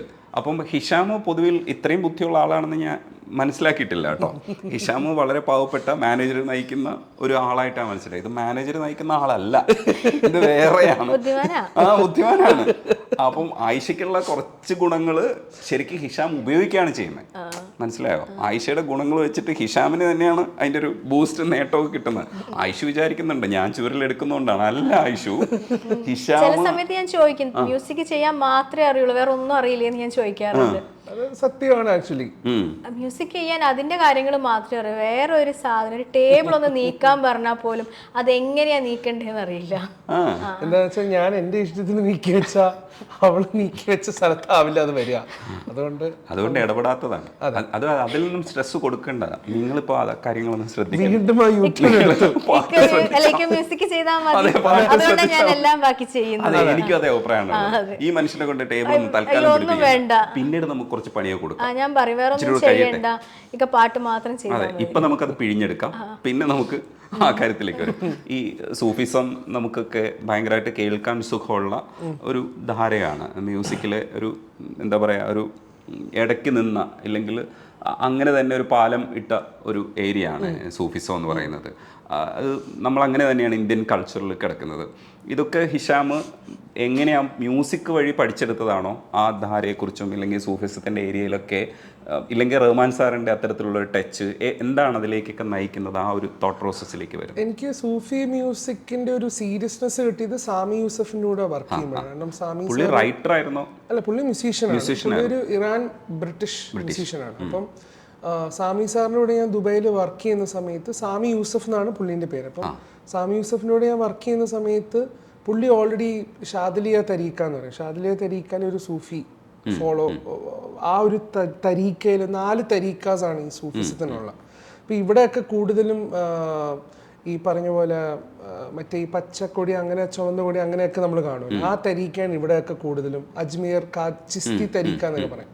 അപ്പം സ്വാമി സാർ ആ തരീക്കയിൽ ഫോളോ ചെയ്ത് സ്വാമി സാർ എപ്പോഴും പറയും എത്രയാണ് പ്രാർത്ഥിക്കുന്നത്, പുള്ളി ചെയ്യുന്ന പാട്ടുകൾ is very it is towards that tradition. ആ സൂഫി ട്രഡീഷൻ അനുസരിച്ചിട്ടാണ് പുള്ളി സോങ്സ് ചെയ്യാറ്. അതുപോലുള്ള ഇൻസ്ട്രുമെൻസ് ആണ് യൂസ് ചെയ്യാറ്. അവിടെ നിന്നാണ് എനിക്ക് ഈ സൂഫിസത്തിൻ്റെ ഒരു അണ്ടർസ്റ്റാൻഡിങ് കിട്ടുന്നത്. പിന്നെ റഹ്മാൻ സാറിലേക്ക് ഒന്ന് നോക്കുന്ന സമയത്ത് എങ്ങനെയാണ് സാർ പിയാജി അലി ചെയ്യുന്ന സമയത്ത് why he did പിയാജി Ali, Khwaja മേരെ ഖ്വാജ അല്ലെങ്കിൽ കുൻ ഫയക്കുൻ, എന്തുകൊണ്ടാണ് ഈ സോങ്സ് റഹ്മാൻ സാർ ചെയ്തു എന്നുള്ള ഒരു റിസർച്ചിൻ്റെ ഭാഗമായിട്ടാണ് എനിക്ക് മനസ്സിലായത്. ഓക്കെ, ഇതാണ് സൂഫി മ്യൂസിക്. പിന്നെ ഒട്ടുമിക്കയും നമ്മൾ ഇപ്പം ഈ പുറത്തുള്ള രാജ്യങ്ങളുടെ സൂഫി ട്രാക്കുകളൊക്കെ യൂട്യൂബിൽ വരുന്ന സമയത്ത് അപ്പോഴാണ് മനസ്സിലാവുന്നത് ഈ ഷഫാഖത്ത് അമാനത്ത് അലി അല്ലെങ്കിൽ പല ആർട്ടിസ്റ്റുകളും, ആബിദ പർവീൻ, പല ആർട്ടിസ്റ്റുകളും എങ്ങനെയാണ് സൂഫി മ്യൂസിക്കിനെ അവർ പോപ്പുലറൈസ് ചെയ്തതെന്നുള്ളൊരു റിസർച്ചിൻ്റെ ഭാഗമായിട്ടാണ് എനിക്ക് മനസ്സിലായി തുടങ്ങിയത്. അങ്ങനെയാണ് ഞാൻ കദംബഡ്ഹ ആൽബം ചെയ്യുന്നത്. സൂഫി ആൽബം ചെയ്യുന്നത്. എനിക്കിനിയും അതൊന്ന് എക്സ്പ്ലോർ ചെയ്യണം എന്നുണ്ട്. നമ്മളൊരു മ്യൂസിക് വീഡിയോ നമ്മളൊന്ന് പ്ലാൻ ചെയ്തിട്ടുണ്ടായിരുന്നു വേറൊരു ആർട്ടിസ്റ്റിൻ്റെ കൂടെ ഒക്കെ വർക്ക് ചെയ്യാനായിട്ട്. അപ്പോൾ അതിൻ്റെ ഒരു പണിപ്പുരയിലാണ്. പിന്നെ ഈ സിനിമയിലേക്ക് അങ്ങ് കയറുന്ന സമയത്ത് പിന്നെ അതങ്ങ് നമ്മൾ പോസ് ചെയ്ത് വെക്കും. നമുക്ക് വേറെ ഒന്നും ശ്രദ്ധിക്കാൻ പറ്റില്ല. അപ്പോൾ സിനിമയിൽ ഇപ്പോഴുള്ള കമ്മിറ്റ്മെൻറ്റ്സ് ഒക്കെ മാറ്റി വെച്ച് അതിലേക്കൊന്ന് ഇറങ്ങി സീരിയസ് ആയിട്ടൊരു നെക്സ്റ്റ് ഒരു ആൽബം ചെയ്യണം എന്നുള്ള ആഗ്രഹമൊക്കെ ഉണ്ട്. കാരണം അതിൽ നമുക്ക് ഇഷ്ടമുള്ള പാട്ട് നമുക്ക് ചെയ്യാൻ പറ്റുമേ. റഹ്മാൻ സാറിൻ്റെ ഏതെങ്കിലും ഒരു പാട്ട് പാടും. ഖ്വാജ മേരെ ഖ്വാജ ദിൽ മേ സമജാ शाहूं का शाह तू अली का दुलारा ख्वाजा मेरे ख्वाजा दिल में समा जा ख्वाजा मेरे ख्वाजा दिल में समा जा बेकसूर की तकदीर तूने है सवारी बेकसूर की तकदीर तूने सवारी ख्वाजा मेरे ख्वाजा. ഈ BGM ചെയ്യുന്ന സമയത്ത് പല സ്ഥലത്തും മൊണ്ടാഷ് പോലൊരു സ്പേസിലായിരിക്കും ചിലപ്പോൾ നമുക്ക് കുറച്ചുകൂടെ പെർഫോം ചെയ്യാനും ഒക്കെ ഒരു അവസരം കിട്ടുക. പക്ഷെ ഇപ്പം മൊത്തത്തിൽ അങ്ങനെയല്ല. ഇപ്പോൾ ക്രൈം ഫയൽസ് കാണുന്ന സമയത്ത് എനിക്ക് ബോധ്യപ്പെട്ടത് അപ്രോച്ച് മൊത്തം ഒരേപോലെയാണ്. അത് അങ്ങനെ തന്നെ ഒഴുകി പോകുന്നുണ്ട്. അത് ഒരു പ്രത്യേക ഭാഗത്തെ ബൂസ്റ്റ് ചെയ്യാൻ വേണ്ടിയിട്ട് അങ്ങനെ ഒന്നും ചെയ്തിട്ടില്ല. അത് ചിലപ്പം അവിടെ ഓഡിയോ കയറ്റിയിരിക്കുന്നത് ചിലപ്പം സംഭാഷണം ഇല്ലാത്തതുകൊണ്ടായിരിക്കാം, അല്ലെങ്കിൽ അത് അങ്ങനെ തന്നെ പോകുന്നുണ്ട്. പക്ഷെ എന്നാൽ എല്ലായിടത്തും വരേണ്ട പഞ്ചൊക്കെ വരുന്നുണ്ട്. കുറച്ചുകൂടെ ഒതുക്കം വന്നതുകൊണ്ടാണോ, ഇല്ലെങ്കിൽ നമുക്ക് വഴക്കം കുറച്ചുകൂടെ വന്നതുകൊണ്ടാണോ, ഇല്ലെങ്കിൽ നമ്മൾ കുറച്ചുകൂടെ ഭയങ്കരമായിട്ട് പണിയെടുക്കുന്നത് കൊണ്ടാണോ ഈ പണ്ടുണ്ടായിരുന്ന ചില അടിക്കലുകളുണ്ട്, അടിച്ചു കയറുന്ന സംഭവങ്ങളുണ്ട്. അതില്ല ഇപ്പോൾ. അത് കുറച്ചുകൂടെ നല്ലതാണെന്നാണ് എൻ്റെ ഒക്കെ ഒരു മനസ്സിലാതെ. അത് അങ്ങനെ തന്നെ വരുന്നതിന് എന്ത് തരത്തിലുള്ള ഒരു ബുദ്ധി ഉപയോഗിച്ചിട്ടുണ്ടെങ്കിൽ എനിക്ക് തോന്നുന്നു. ഇപ്പം ഞാൻ കേരള ക്രൈം ഫയൽ സീസൺ 2 ഞാൻ കമ്പോസ് ചെയ്യാൻ ഇരിക്കുന്ന സമയത്ത് ഞാൻ ഒന്ന് തെലുഗുവിൽ പോയി, ഒന്ന് തമിഴിൽ പോയിട്ടാണ് ഞാൻ വന്നിരിക്കുന്നത്.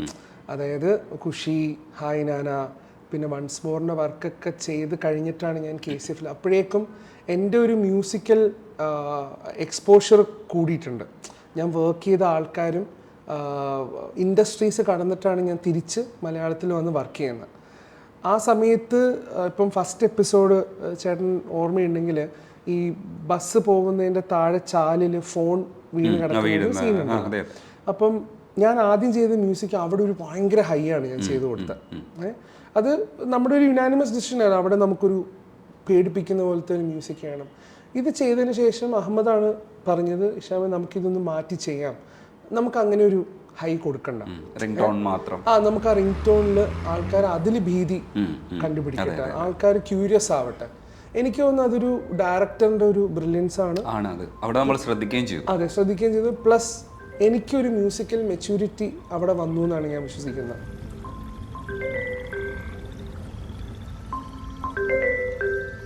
നമ്മൾ മ്യൂസിക്കലി മെച്യൂർ ആവും.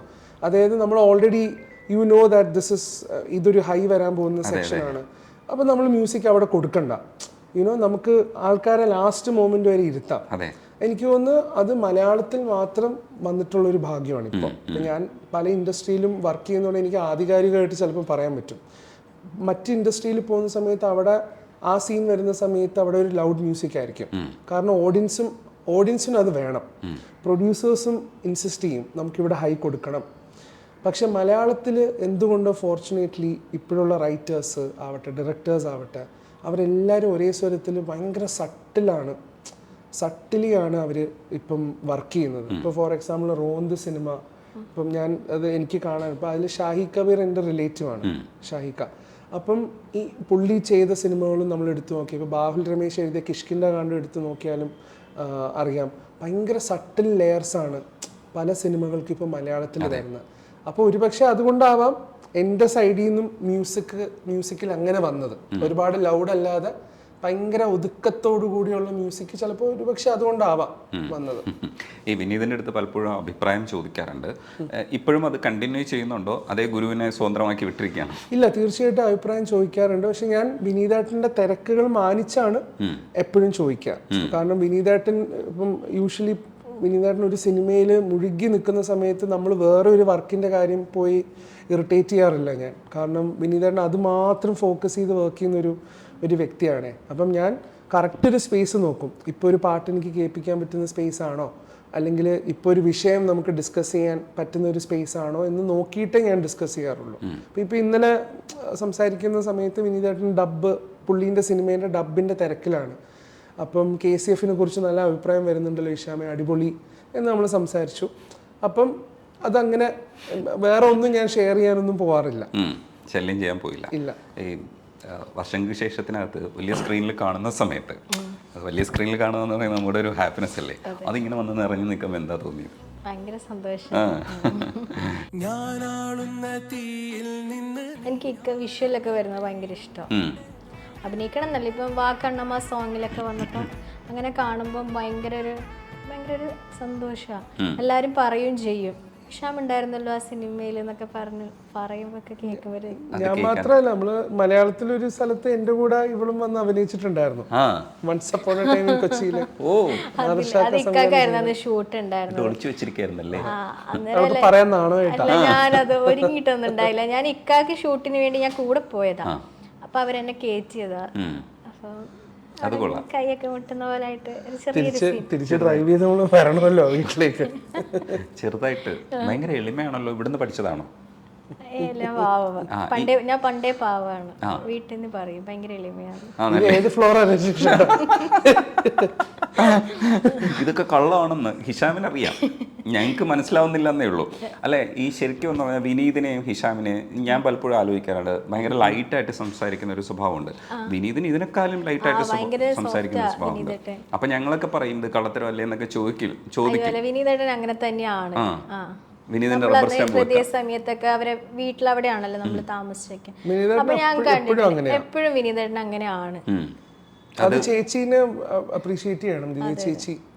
ചേച്ചീന്റെ ഒരു ഇൻഫ്ലുവൻസ് ഭയങ്കരമാണ്. ചേച്ചിയും പിള്ളേരും കുട്ടികളും വിനീതേട്ടന്റെ ലൈഫ് അതില് ആക്ച്വലി വിനീതേട്ടന്റെ ഞാൻ ഒരുപാട് പഠിച്ചിട്ടുണ്ട്. വിനീതേട്ടൻ എപ്പോഴും ഇപ്പൊ എനിക്ക് ഹൃദയം നമുക്ക് കിട്ടുന്ന ഒരു ക്രിട്ടിക്കൽ അക്ലെയിമും നമ്മളെ തേടി വർക്കുകൾ വരുന്നു, ഒരുപാട് ആൾക്കാർ നമ്മുടെ ലൈഫിലേക്ക് വരുന്നു. നമ്മൾ മനുഷ്യരാണല്ലോ, അങ്ങനെ എന്തെല്ലാം ഭാഗ്യങ്ങളൊന്നുമല്ലേ. നമ്മളും പെർഫെക്റ്റ് ഹ്യൂമൻസ് ആണ്. നമ്മളും ഒട്ടും പെർഫെക്റ്റ് ആയിട്ടുള്ള ആൾക്കാരുണ്ടല്ലോ, വികാരങ്ങളുള്ള മനുഷ്യരാണ്. അപ്പം ആ സമയത്ത് എപ്പോഴും വിനീതേട്ടൻ പറയും, പക്ഷേ ഏറ്റവും ഇമ്പോർട്ടൻ്റ് ആയിട്ട് ശ്രദ്ധിക്കേണ്ട ഫാമിലിയാണ്. കാരണം ഒരു താളം ചെറുതായിട്ടൊന്ന് തെറ്റിക്കഴിഞ്ഞു കഴിഞ്ഞാൽ പിന്നെ നമുക്ക് സമാധാനം എന്ന് പറഞ്ഞൊരു കാര്യം, അതാണ് ഏറ്റവും ഇമ്പോർട്ടൻറ്റ്. പക്ഷെ അത് എനിക്ക് തോന്നുന്നു ലേറ്റ്ലി ഇപ്പോഴും അത് ഞാൻ റിയലൈസ് ചെയ്യാറ്.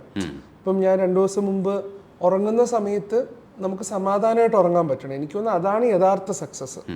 നമ്മൾ എത്ര സിനിമ ചെയ്യുന്നുണ്ടോ, പാട്ടുകൾ ഹിറ്റാവുന്നുണ്ടോ, എത്ര പൈസയുണ്ടോ, അതൊന്നും ഒരു കാര്യമില്ല. നമ്മൾ രാത്രി ഉറങ്ങുന്ന സമയത്ത് നമുക്ക് ഏറ്റവും ഇഷ്ടമുള്ള ആളെ കൂടെ നമുക്ക് സമാധാനമായിട്ട് ഉറങ്ങി രാവിലെ എണീക്കുമ്പം സമാധാനത്തോടെ എണീക്കാൻ പറ്റിയാൽ അതിൻ്റെ അപ്പുറത്തേക്ക് വേറൊരു സക്സസ് ഇല്ലാന്ന് എനിക്ക് തോന്നുന്നു. അത് എനിക്ക് തോന്നുന്നു ഞാൻ വിനീതേട്ടൻ്റെ അത് പഠിച്ചിട്ടുള്ളത്. അതെനിക്ക് എവിടെയും പറയാൻ പറ്റും. ഈ പണ്ട് കാറിൽ ഉറങ്ങിയ 1-2 ദിവസങ്ങളുണ്ട് ഇവിടെ ഒന്ന് ക്രൈസിസിന്റെ ടൈമിൽ. 2 അവസ്ഥകൾ തമ്മിൽ എന്താ വ്യത്യാസമുള്ളതെന്നാ? മ്യൂസിക്കലി അപ്ഗ്രേഡ് ചെയ്യണമെങ്കിൽ എനിക്ക് ചെയ്യാം. എനിക്കിപ്പോൾ ഒരു പ്രോജക്റ്റ് ചെയ്യണം, അല്ലെങ്കിൽ എനിക്കിപ്പോൾ ഒരു പ്രോജക്റ്റിൻ്റെ ഭാഗമാകണം, എനിക്കിപ്പോൾ ഒരു ഇൻഡിപെൻഡൻറ്റ് മ്യൂസിക് ആൽബം ചെയ്യണം, എനിക്കൊരു ഡയറക്ടറിനെ വിളിക്കണം, അപ്രോച്ച് ചെയ്യണമെങ്കിൽ എൻ്റെ കയ്യിൽ ഇത്രയും മെറ്റീരിയൽസ് ഉണ്ട്, ഞാൻ ചെയ്തത് ഇത്രയേ ഉള്ളൂ വ്യത്യാസം. പിന്നെ എനിക്ക് കുറച്ച് വർക്ക് ചെയ്ത ഒരു എക്സ്പീരിയൻസ് ഉണ്ടാവും, ഇത്രയും സിനിമകൾ ചെയ്തു, ഈ ടീമിനെ ഹാൻഡിൽ ചെയ്യാനുള്ളൊരു എക്സ്പീരിയൻസ് ഉണ്ടാവും, ദാറ്റ്സ് ഓൾ. പക്ഷേ ഉള്ളിൽ നിന്നുള്ള കഴിവ് അത് ദൈവത്തിൻ്റെ ഭാഗത്ത് നിന്ന് വരുന്നതാണ്. അത് ദൈവത്തിൽ നിന്ന് വരുന്ന ഒരു കഴിവാണ്. നമ്മൾ എങ്ങനെ കമ്പോസ് ചെയ്യണം, ട്യൂൺ വരുന്നത്, അതൊക്കെ മേളിൽ നിന്ന് വരുന്ന ഒരു കഴിവാണെന്നാണ് വിശ്വസിക്കുന്നത്. ഈ എന്തെങ്കിലും മെഷീനൊക്കെ വാങ്ങിക്കാൻ ഈ മാനേജർ പൈസ തരുമോ? ഇപ്പം ഏകദേശം ആദ്യം ആക്ച്വലി ഐശ്വര്യന് മനസ്സിലായിരുന്നില്ല. കാരണം അവളുടെ ഒരു വിസിനിറ്റിയിലുള്ള അല്ലേ ഈ കീബോർഡ്സും സിന്തസൈസേഴ്സും ഒക്കെ. എന്നാലും പറയൂട്ടോ ഇന്ന സാധനം വാങ്ങണം. അപ്പൊ ഞാൻ ചോദിക്കും ഇത്രയും പൈസ കൊടുത്ത് വാങ്ങണോ, അത് ആവശ്യമുള്ളതാണോ? അത് ഇപ്പോഴും ചോദിക്കട്ടെ, അത് ആവശ്യമുള്ളതാണോ അല്ലെങ്കിൽ വെറുതെ ഒരു ക്രൈസിന് വേണ്ടി അങ്ങനെ വാങ്ങുന്നതാണോ എന്ന് ചോദിച്ചിട്ടൊക്കെ വാങ്ങിക്കൊടുക്കുള്ളൂ. ചിലതൊക്കെ വാങ്ങിക്കാറില്ല. അതിപ്പോ അല്ല പിന്നെ വാങ്ങാം. പിന്നെ ഇപ്പൊ സ്ഥലമില്ല. ഇപ്പൊ ഗെയിം കളി കൂടുതലാണോ? ഗെയിം കളിക്കൂട്ടോ. ചില സമയത്ത് ഇരുന്ന് കഴിഞ്ഞാൽ ഇപ്പൊ VR-ന്റെ സാധനം വാങ്ങിച്ചിട്ട് ഞാൻ എനിക്ക് വെച്ചിട്ട് ഭയങ്കര തലവേദന എടുത്തു. ഞാൻ പറഞ്ഞു അത് കണ്ണിനൊക്കെ കേടാണ് അങ്ങനെയൊക്കെ ഞാൻ പറയും. ഇപ്പൊ സമയം കിട്ടില്ല. എന്നാലും കഴിഞ്ഞ ദിവസമൊക്കെ ഏതൊക്കെയോ ദിവസം അത് കിട്ടിയ സമയത്തൊക്കെ കുറെ മണിക്കൂർ അതിൽ തന്നെ ഉണ്ടായിരുന്നു. അപ്പൊ അത് കിട്ടിയോണ്ട് ഇപ്പൊ ഗെയിം കുറച്ചായിട്ട് നോക്കിയിട്ടില്ല. ഇപ്പൊ ഈ കഴിഞ്ഞ കുറെ ദിവസമായിട്ട് വർക്ക് ഉള്ളത് കൊണ്ട് സമയം എപ്പോഴും ആഗ്രഹമുണ്ട്. ഓണാക്കിയിട്ട് അപ്ഡേറ്റ് ചെയ്തോണ്ടിരിക്കുന്നുണ്ട്. ഗെയിം കളിക്കാൻ അപ്ഡേറ്റ് ചെയ്ത് വെക്കുന്നുണ്ട് ഗെയിം കളി. ഇപ്പൊ ഈ റീസെന്റ് 1-2 നല്ല പുതിയ ഗെയിംസ് ഒക്കെ റിലീസായി. അപ്പൊ ഞാൻ എന്റെ വിഷമം ഞാൻ പ്രകടിപ്പിക്കുന്ന ഇൻസ്റ്റയിൽ അതിന്റെ ഒരു നല്ല റിവ്യൂ വരുമ്പോ അതങ്ങ് ഷെയർ ചെയ്യും. അപ്പൊ അത് കാണുമ്പോ എനിക്കൊരു സന്തോഷം. അങ്ങനെ അടിയുള്ള ഏരിയയാണ് നോക്കിയിരുന്ന് ചിരിക്കുന്നത്. ഇല്ല, ഞാൻ ആക്ച്വലി ഇവളെയും 2 player ഉണ്ട് ജോയ്സ്റ്റിക്ക്. അപ്പൊ ഏതെങ്കിലും 1-2 ഗെയിമിൽ ഇവളെ ഒന്ന് ഹുക്ക് ചെയ്യണം എന്നുള്ള ഒരു ആഗ്രഹം ഉണ്ടായി. അതൊരു മാനേജിങ് ആണ് കേട്ടോ. കൂടെ ഇരിക്കുമ്പോഴത്തേക്ക് പരാതി പറയില്ലല്ലോ എന്നോട്. അതിനു വേണ്ടിട്ടാ അതന്നെയാ കഴിക്കുന്നത്, ഐശുവിന് വേണ്ടിട്ടാന്ന് പറഞ്ഞിട്ട് പറയും. അപ്പൊ ഞാൻ കൂടെ ഉണ്ടല്ലോ, അപ്പൊ ഒന്നും പറയാൻ പറ്റൂലല്ലോ എന്ന് ഓർത്തിട്ട്. പക്ഷെ അതൊക്കെ ഇപ്പൊ എനിക്ക് അറിയാം. ഗെയിമും കുറെ ആയി പറയുന്നത് എന്നോട്. പക്ഷെ എനിക്ക് വലിയ അതങ്ങനെ ക്രൈസ് തോന്നുന്നു. അത് പഠിച്ചു കഴിഞ്ഞാൽ ക്രൈസ് വരുള്ളൂ. എനിക്ക് അങ്ങനെയല്ല. എനിക്ക് മൊബൈലുള്ള കുഞ്ഞു കുഞ്ഞു ഗെയിമൊക്കെ ഇഷ്ടമുള്ളൂ. ഇങ്ങനെ ഒന്നും ഇഷ്ടമല്ല. നമ്മള് സൗദിയിലൊക്കെ ആയിരുന്നോണ്ട് പ്ലേ സ്റ്റേഷൻ ഗെയിമിംഗ് ഭയങ്കര അത് ചെറുപ്പത്തോണ്ടേ അത് കളിച്ച് വളർന്നിട്ടുള്ളതാണ്. അപ്പൊ അത് എപ്പോഴും എനിക്ക് തോന്നുന്നു. ഇപ്പൊ ഈ അടുത്തൊരു ഞാൻ ആർട്ടിക്കിൾ വായിച്ചു, why do men still play video games. നമ്മളെ വി ഫീൽ യങ്. ഞാൻ ഗെയിം കളിക്കുന്ന സമയത്ത് I feel that 7-year-old 8-year-old Hisham. എനിക്കിപ്പോഴും ആ ചെറിയ ഹിഷാമായി എനിക്ക് ഫീൽ ചെയ്യും. പിന്നെ നമ്മള് എന്തോ അച്ചീവ് ചെയ്യുന്ന ഫീൽ ചെയ്യും കേട്ടോ ചില സമയം. എപ്പോഴും അത് തന്നെയാട്ടോ. വലിയ പ്രായമായിട്ടൊന്നും തോന്നിയിട്ടില്ല. എപ്പോഴും ചെറിയ കുട്ടി, എന്നെക്കാട്ടി ചെറുതായിട്ടേ തോന്നിയിട്ടുള്ളൂ. കാണുന്ന പോലെയല്ല. എന്റെ ഇത് കാണിച്ചു കൊടുത്തു. കുഴപ്പമില്ല, അത് കട്ട് ചെയ്ത് കാണിക്കും. എന്റെ രൂപം ഇവള് അത്യാവശ്യം ഡ്രോ ചെയ്യും. അപ്പൊ എന്റെ രൂപം ഞാൻ ചോദിക്കും, എന്റെ രൂപം എങ്ങനെയാ? ഞാൻ പറയാം, ഒരു ചെറിയ തല, കുറച്ചൊരു നെഞ്ച്, ഒരു വലിയ കാല്. ഒന്ന് കാണിക്കൂ പ്ലീസ്. ഇല്ല, അത്രേ ഉള്ളൂ. അല്ല, ഞങ്ങൾക്ക് പിന്നീട് കാണിച്ചു തന്നാൽ അത് കുഴപ്പമില്ല. ഞങ്ങൾ ക്യാമറ കാണിക്കണ്ടെന്ന് വിചാരിക്കാം. അടിപൊളി ആർട്ടിസ്റ്റാണ്. വരച്ചോണ്ടിരുന്നു കഴിഞ്ഞാൽ നന്നായേനെ. പക്ഷെ ഞാൻ അങ്ങനെ വരയ്ക്കാറില്ല. പണ്ടൊക്കെ വരച്ചായിരുന്നു, ഇപ്പൊ അങ്ങനെ വരയ്ക്കാറില്ല. ഇനി എനിക്ക് വരക്കണം എന്നൊക്കെ ആഗ്രഹമുണ്ട്. പക്ഷെ ഒരു രാത്രി ഒന്നും എനിക്കൊരു സമയം കിട്ടുന്നില്ല. എപ്പോഴും തിരക്കാണ്. അപ്പൊ ഇടയ്ക്ക് ഒരു ദിവസം അവധി എടുത്ത് എവിടെയെങ്കിലും പോകണം. ഹിഷാമിനെ വർക്ക് ചെയ്യാൻ ഒറ്റയ്ക്കിരുത്തി സേഫ് ആക്കിയിട്ട് ഫോണിൽ കണക്ട് ചെയ്ത് ട്രാവൽ ചെയ്ത് വരച്ചു കഴിഞ്ഞാൽ പരിപാടി നടക്കും. കാരണം എന്റെ സ്റ്റുഡിയോന്റെ ഉള്ളിൽ ഇക്കയും പറയും, എന്റെ ഉമ്മയും എപ്പോഴും ഭയങ്കര സപ്പോർട്ടീവ് വരയ്ക്കാൻ വേണ്ടിയിട്ട്. അപ്പൊ അങ്ങനെ വരച്ചിരുന്നെങ്കിൽ ഇന്നിപ്പോ വലിയ എവിടെയെങ്കിലൊക്കെ എത്തിയെന്ന് ഞാനും വിചാരിക്കാറുണ്ട്. എന്നോട് പറയും കഴിവുകളൊക്കെ ഉണ്ട്, പക്ഷെ ഒന്നും അങ്ങോട്ട് പുറത്ത് ഇതാക്കൂല എന്നാ പറയാ. പക്ഷെ ഇക്കൊക്കെ ഭയങ്കരമായിട്ട് പറയും വരയ്ക്കുന്ന എല്ലാ കാര്യത്തിനും ഭയങ്കര സപ്പോർട്ടായിട്ടാ. ഞാനും ശ്രമിച്ചു നോക്കിയാ കേട്ടോ. ഒരു സമയത്ത് ഫൈനാൻസ് കോളേജിലൊക്കെ പോയിട്ട് ഡിഗ്രി എടുക്കാൻ വേണ്ടിയിട്ട് ആദ്യത്തെ ഒരു നമ്മുടെ ടെസ്റ്റ് ഉണ്ടാവുമല്ലോ. ടെസ്റ്റിന് പോയപ്പോൾ എൻ്റെ ചുറ്റും വരയ്ക്കുന്ന കുട്ടികളെ കണ്ടപ്പോൾ എനിക്ക് മനസ്സിലായി എനിക്ക് ഒന്നും അറിയില്ല, അവരൊക്കെ നന്നായിട്ട് വരയ്ക്കുന്നുണ്ട്. അപ്പോൾ പിന്നെ അവർക്ക് അഡ്മിഷൻ കിട്ടുന്നതാണ് നല്ലതെന്ന് എനിക്ക് മനസ്സിലായി. ഈ ഉമ്മാരെ കൂടെ പോയി ഇങ്ങനെ കോമ്പറ്റ് ചെയ്ത് നിൽക്കാൻ ഞാൻ മതിയാക്കിയതാണ്. ഐശു തുടരണം കേട്ടാ. ഈ മനുഷ്യന് നമുക്ക് റിമോട്ട് കൺട്രോൾ വെച്ചിട്ട് ക്ലിയർ ചെയ്യാം. എന്നിട്ട് നമുക്ക് എവിടെയെങ്കിലും പോയിട്ട് വല്ല വാഗമണിലൊക്കെ പോയിട്ട് ഐശു 1-2 ദിവസമൊക്കെ അവിടെ നിന്ന് വരച്ചിട്ടൊക്കെ തിരിച്ചു വരിക. നിങ്ങളുടെ ഐഡിയ ഇല്ലെങ്കിൽ ഇതിൻ്റെ മറ്റേ 3ാമത്തെ ഒരു ഫ്ലോർ കെട്ടുക മുകളിൽ, എന്നിട്ട് അവിടെ പോവുക. അവിടെ പോയി നിന്നിട്ട് വരയ്ക്കുക. അപ്പം ഹിഷാം അധികം വരാതിരിക്കുന്ന ഒരു രീതിയിൽ കുഴപ്പമൊന്നുമില്ല, വരയ്ക്കാനൊക്കെ പറ്റും. ഇക്ക നോക്കാൻ വന്നു ഞാൻ പറയും ഇപ്പൊ നോക്കണ്ടെന്ന് ഞാൻ പറയും. ഞാൻ അവിടെ മേളിലെ ഹോളില്ലേ അവിടെ ഇരുന്നാ വരയ്ക്കുക. അടിപൊളി. ഇഷ്ടപ്പെട്ട പാട്ട് ഇതുവരെയും പാടിപ്പിച്ചില്ല, അതായിരുന്നു നമ്മൾ തുടങ്ങിയത്. ഏത് പാട്ടാ പറഞ്ഞു? തിരയറിയില്ല കരയറിയില്ല അലകടലിൻ്റെ നൊമ്പരങ്ങൾ, മഴയറിയില്ല വെയിലറിയില്ല അലയുന്ന കാറ്റിൻ അലമുറകൾ, വിരഹത്തിൻ കണ്ണീർ കടലിൽ താഴും മുൻപേ കഥനത്തിൻ കനലിൽ വീഴും മുൻപേ നീ ഏകാന്തമെൻ നിമിഷം തഴുകാൻ വരില്ലേ വീണ്ടും എൻ ജീവനെ എങ്ങാണു നീ ഇനി എന്നു കാണും വീണ്ടും. Thank you. വിദ്യാസാഗർ സാറിൻ്റെ ഒരു അസാധ്യമായിട്ടുള്ള പാട്ടുകളിലൊന്ന്. ഭയങ്കരമായിട്ടുള്ളൊരു ഫിലിം. അങ്ങനെയുള്ള ഫിലിംസ് നമുക്ക് ഇനിയും വരണം മലയാളത്തിൽ. ചിലർ ഈ പാട്ട് കേട്ട കരയും.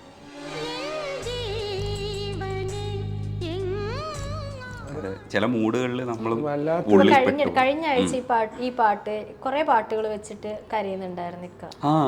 ഭയങ്കര കരച്ചിലായിരുന്നു. കാരണം ഐ മിസ് ഈ ഒരു കാലഘട്ടം ഭയങ്കരമായിട്ട്. ഈ ഒരു കാലഘട്ടം കടന്നുപോയ ഒരു മ്യൂസീഷ്യനാണ്. അതും ഭയങ്കരമായിട്ട് മിസ്സാവാണ് ആ സംഗീതം. നമ്മുടെ മലയാളികളുടെ ഒരു വളരെ സ്വകാര്യമായിട്ടുള്ളൊരു സ്വത്താണ് ഈ സാഹിത്യവും ഈ സിംഗേഴ്സും. ഇങ്ങനെയുള്ള എന്താ പറയുക, കർണാടക സംഗീതം, ഹിന്ദുസ്ഥാനി സംഗീതം, അതിൽ നിന്നൊക്കെ നമ്മൾ ഒരുപാട് ബഹദൂരം വേറിട്ട് പോയി. നമ്മൾ ഒരുപാട് അകലെ നിന്നിപ്പം നിൽക്കുക നമ്മൾ. അപ്പം എപ്പോഴും ആലോചിക്കുക എന്തുകൊണ്ട് നമുക്ക് ഈ ഒരു സംഗീതം എന്തുകൊണ്ടാണ് നമ്മുടെ സിനിമകളിൽ വരാത്ത, അതുപോലുള്ള കഥകൾ വരുന്നില്ല, അതുപോലുള്ള എന്താ പറയുക ആ ഒരു ടീം അങ്ങനത്തെ ഒരു പ്രോജക്ട്സ് നടക്കുന്നില്ല. ഇപ്പോൾ നമ്മൾ ഓഡിയോ കാസറ്റ്സ് എന്നൊക്കെ പറയുമല്ലോ, ഓഡിയോ കാസറ്റ്സ് എപ്പോഴും നമുക്കൊരു പേഴ്സണൽ അറ്റാച്ച്മെൻറ്റ് വരും. ഇപ്പോൾ എനിക്ക് ഇപ്പോഴും ഓർമ്മയുണ്ട് മീശ മാധവൻ. ഞാൻ പണ്ട് എൻ്റെ കസിൻസിനെ കാണാൻ അബുദാബി പോകുമ്പം അവിടെ ഉണ്ടായിരുന്ന ലുലു ഉണ്ട്, ലുലു ഷോപ്പിംഗ് മോളുണ്ട്. അവിടെ നിന്നാണ് ഞാൻ ഈ മീശ മാധവൻ ഓഡിയോ കാസ്റ്റ്, ഇപ്പോഴും എൻ്റെ കയ്യിൽ ആ ഓഡിയോ കാസ്റ്റ് ഉണ്ട്. ഈ സിനിമ ഇറങ്ങുന്നതിന് മുമ്പേ ഉള്ള 90-ലാണോ?